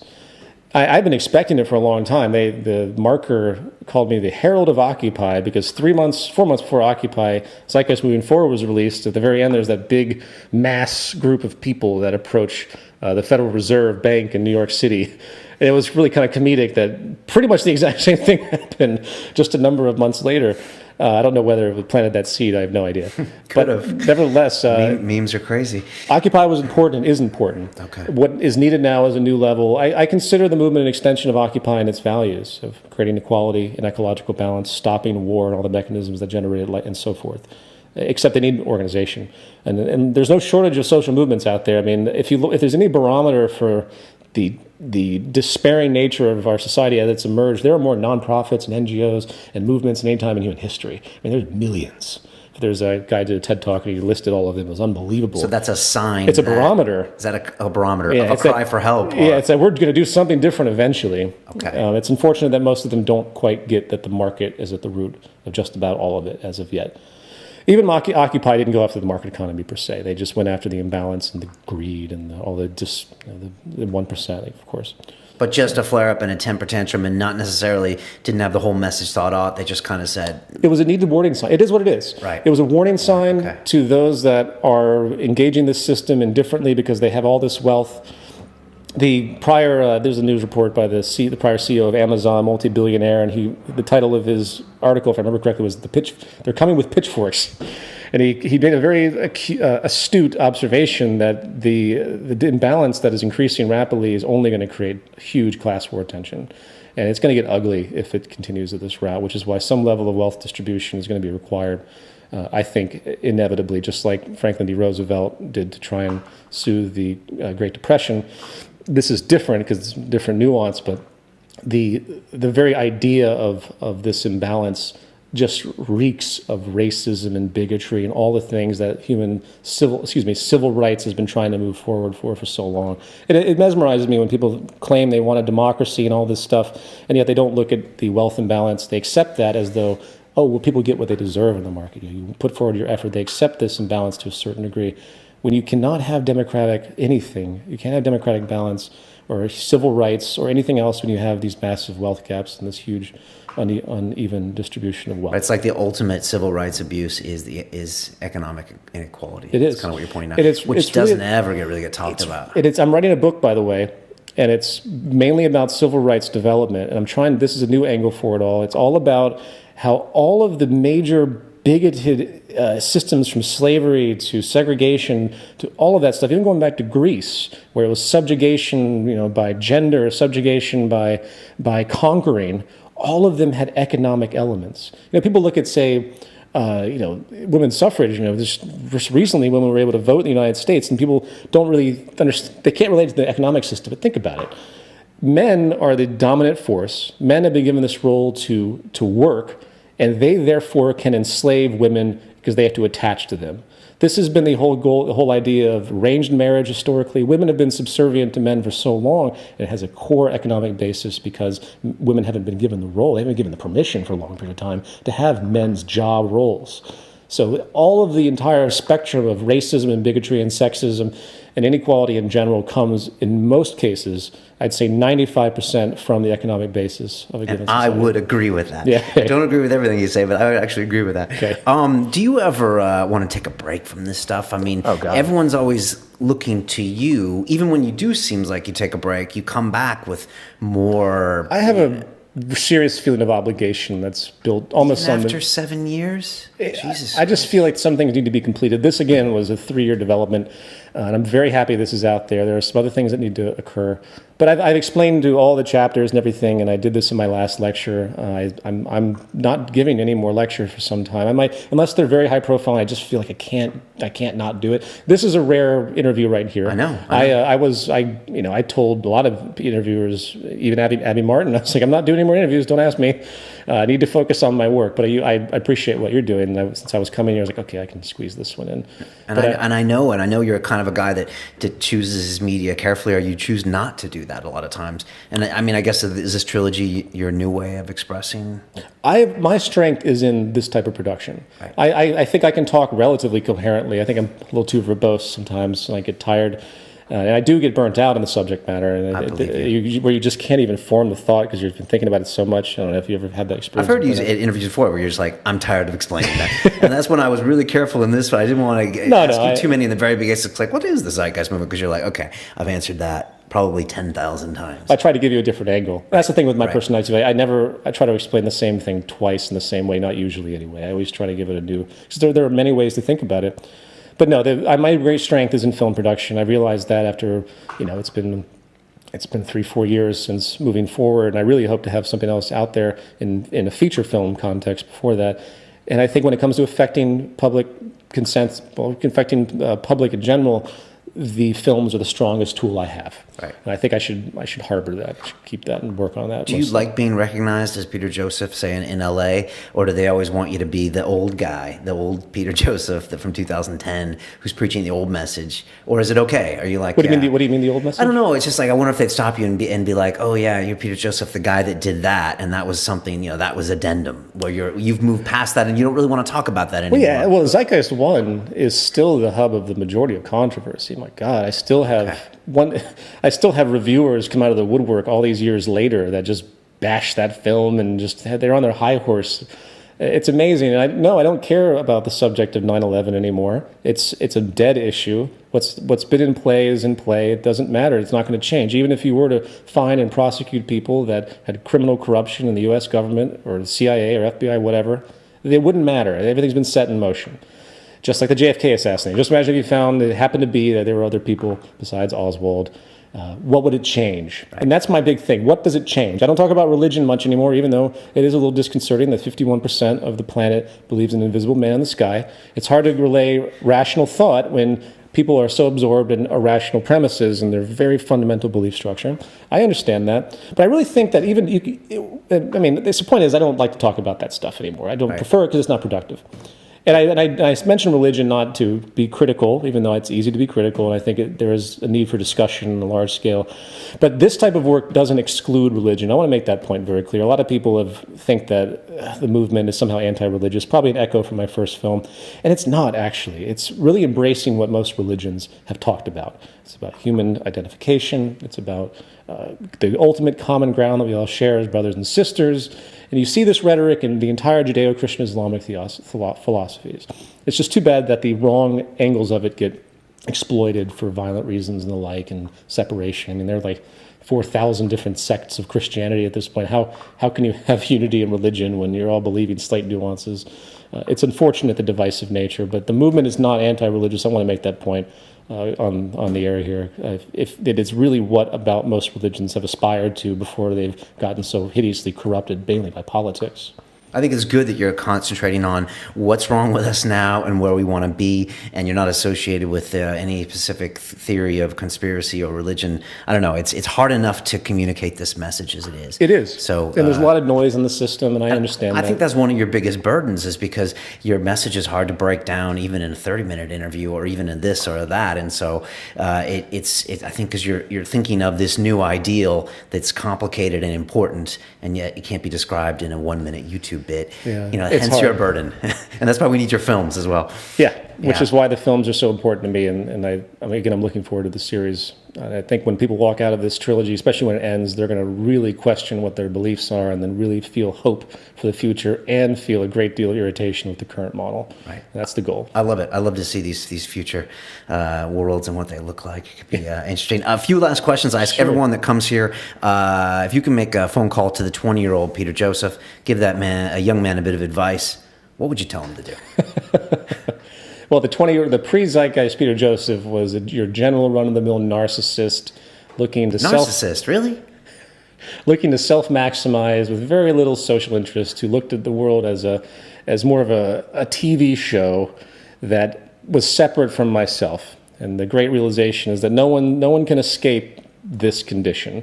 It's just like I talk to people that are very wealthy, and they think, well, terrorism, that has nothing to do with me, that's way over there. I'm like, yeah, well, all it takes is one guy to get upset at Western policy, come into this coffee shop and blow you up right now. You just happen to be the victim of that moment. Improbable, but it could happen, as it does constantly. So no one can escape this system. So I would remind myself back then that I needed to wake up and realize that the only true interest that's self is social, because there's no escaping this. We're all going to come down, especially more than ever, because the world is so connected, both in its globalization, unfortunately, but it's also in the internet and everything else. There's no way to escape from just about anything. Everything's documented. And if there is a major crisis, we're all going to suffer in the end. No one, even the upper 1%, can't build enough walls to stop people that have no resources that want to take their stuff. Well said. We are all responsible, whether it means, you bought the iPhone, so you contribute to a mineral that's being mined in Africa, or you're not taking care of your neighbor's kid after school and making sure, that they become a positive citizen. Right. Yeah, I think we all are a bit. Second part of that question is best advice you've ever received. Best advice I've ever received. Well, that's probably something that ebbs and flows in my mind, but I always go back to, there's something about in my musical environment, it was highly competitive, and everyone wanted to focus on the next tier of development. If you do training stuff too, so you're working, you're always trying to better yourself.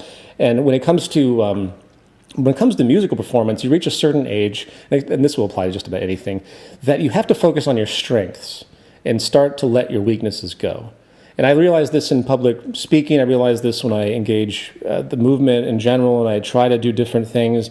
I realize this in production stuff. What I do now is I don't beat myself up anymore for any particular failure of communication or performance. In the sense that it's a new territory and it's hard to do, and I haven't quite aspired to there. I'm focusing more on what I'm good at. I think it's a ton of maturity. And I'm the most self-critical person I know, and probably the most self-critical person, one of the most on the planet as far as I'm concerned. I've always wanted to keep that new level of aspiration and get more and more and more and more and more. And that's just been my character. And that's what I realize is actually detrimental. We think it's a virtue to do that, right, but you destroy your psychology if you always focus on your weaknesses and don't really embrace. And in my mid-30s now, I'm realizing how important it is to embrace my strengths and to let the weaknesses go and really hone in, because life is too short to keep trying for more and more when it might be unattainable, and you might, again, lose your confidence if you keep doing it that way. Did you have any mentors along the way? Because this always seems like... All of my musical teachers were great. Okay. Philosophical mentors, and then, of course, musical influences, obviously. And, of course, I had talked to lots of guys in trading when I did all my stuff in trading. And there were actually decent people that just wanted out, too. Yeah. And, of course, that reinforced more of a narcissistic perspective. Naturally, that's inherent to it. But, I can't think of any... I often attribute a lot of my social work to my mother, because she worked in social services in rural North Carolina when I was growing up, and I got to actually see all the horrors of what poverty does to the world, what it does to people.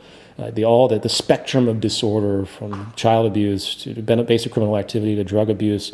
I mean, poverty is the ultimate. That's why I refer to capitalism and its structural violence as the leading cause of death on the planet Earth, unnecessarily so. It sparks out all of this stuff, from the physical, mental health disorders to, of course, the aberrant behavior, of course, to patterns of deep abuse to each other.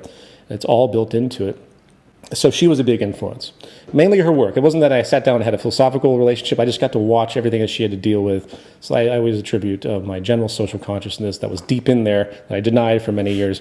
I have deep empathy when I look around, mainly because of that, because it's not their fault.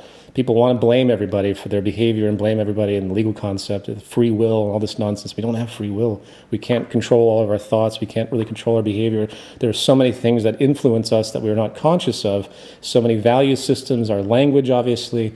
You can't just conjure up a thought out of nowhere without this complex array happening in your brain. So many different ways to think about it, both cultural and in your neurology.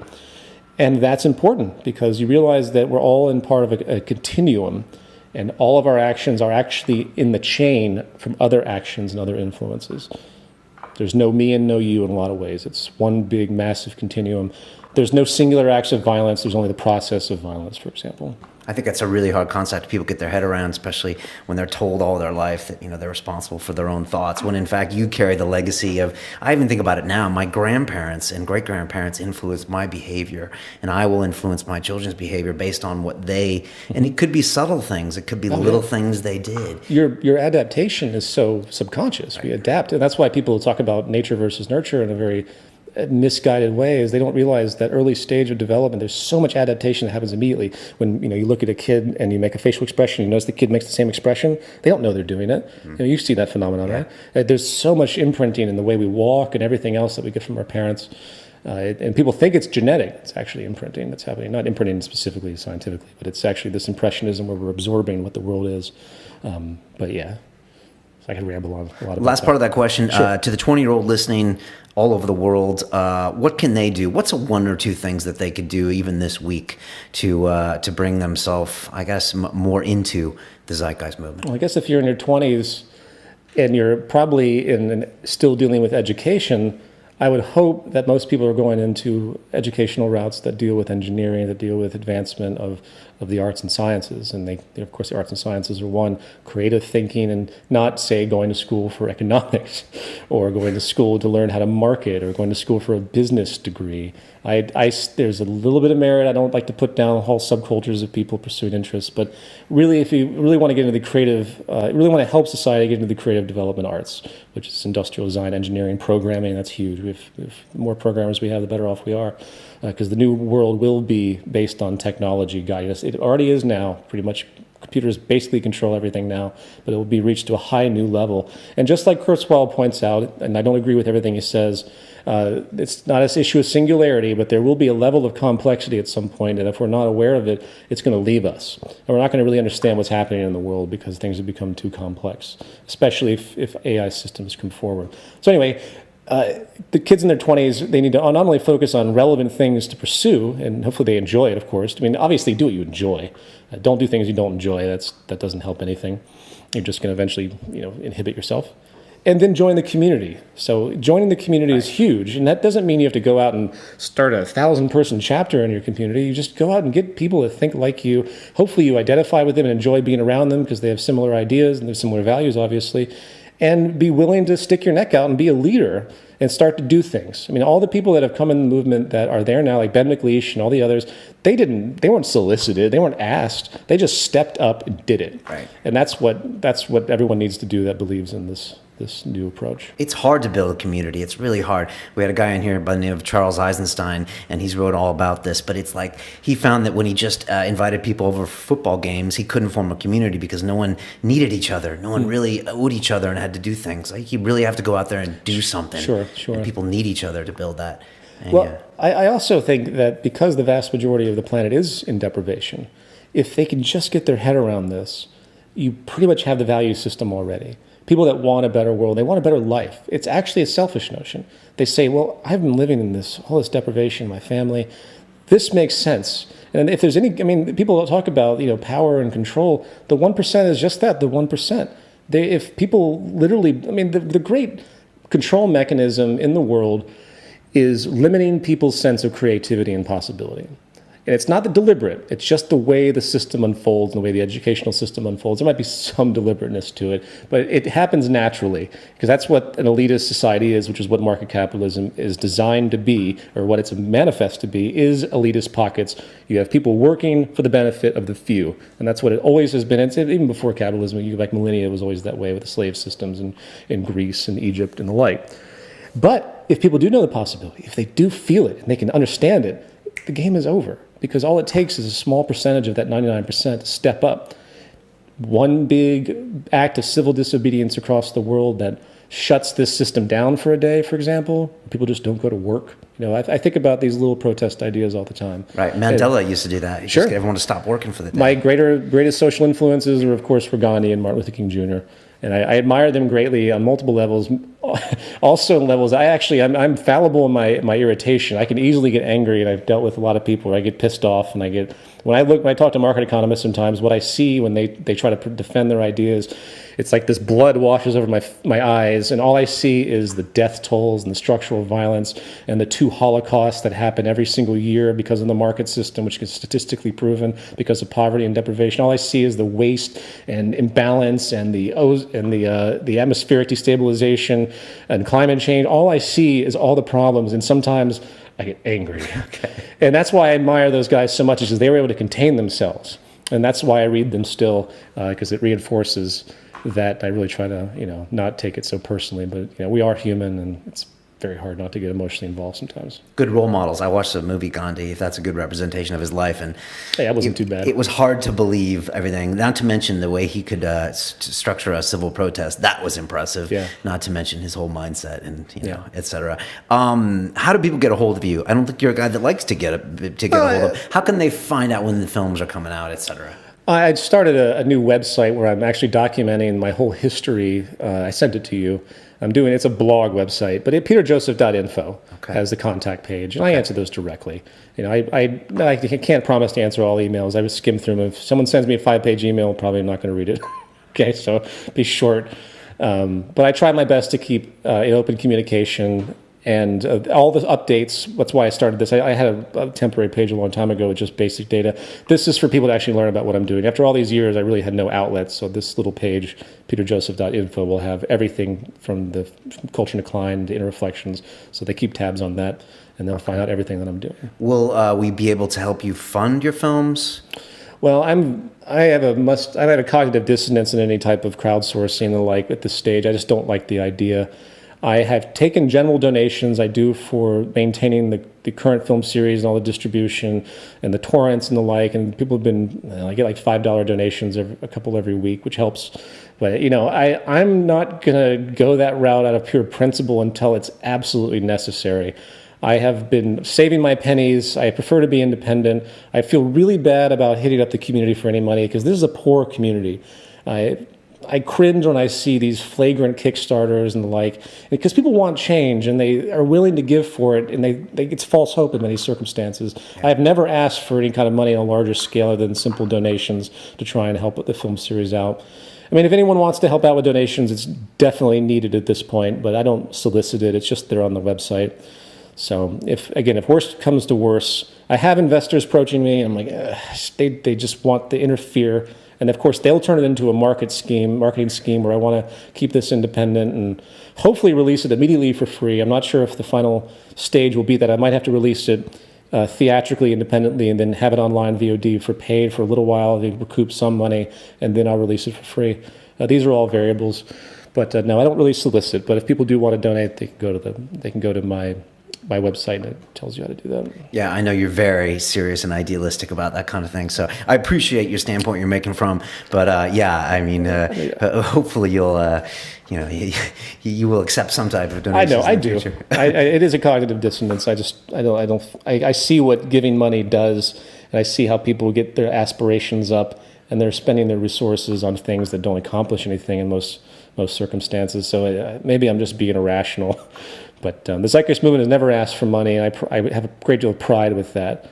We've literally never asked for money for anything. It's all been independent. All chapters fund things themselves with whatever spare cash they have. Because I don't want it to turn into an establishment. The moment you have an institution like this where people are getting paid to administer, it's the moment people start to rely on it.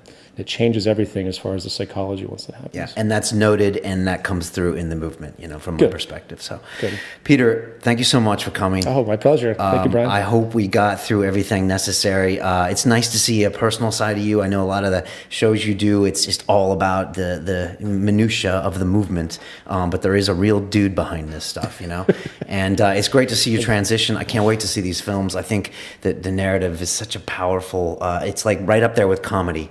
When it's done really well, is like you said, it gets behind the frontal cortex. Exactly. And kind of approaches from the back. Plants that seed. And makes people really kind of make changes in their life, maybe even subconsciously at first. So. Yeah, exactly. So it's big stuff.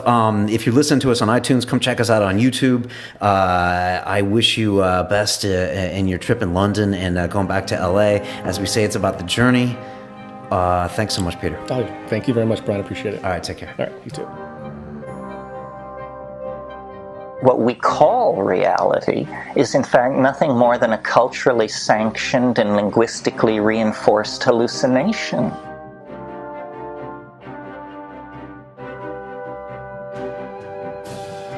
This week on London Real, we're taking you back to our 2012 interview with futurist Jacques Fresco. We must eventually design a language that's not subject to interpretation.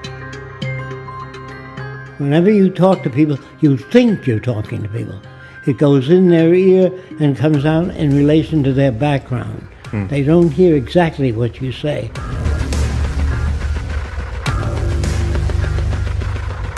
There is no way you can think outside of your culture.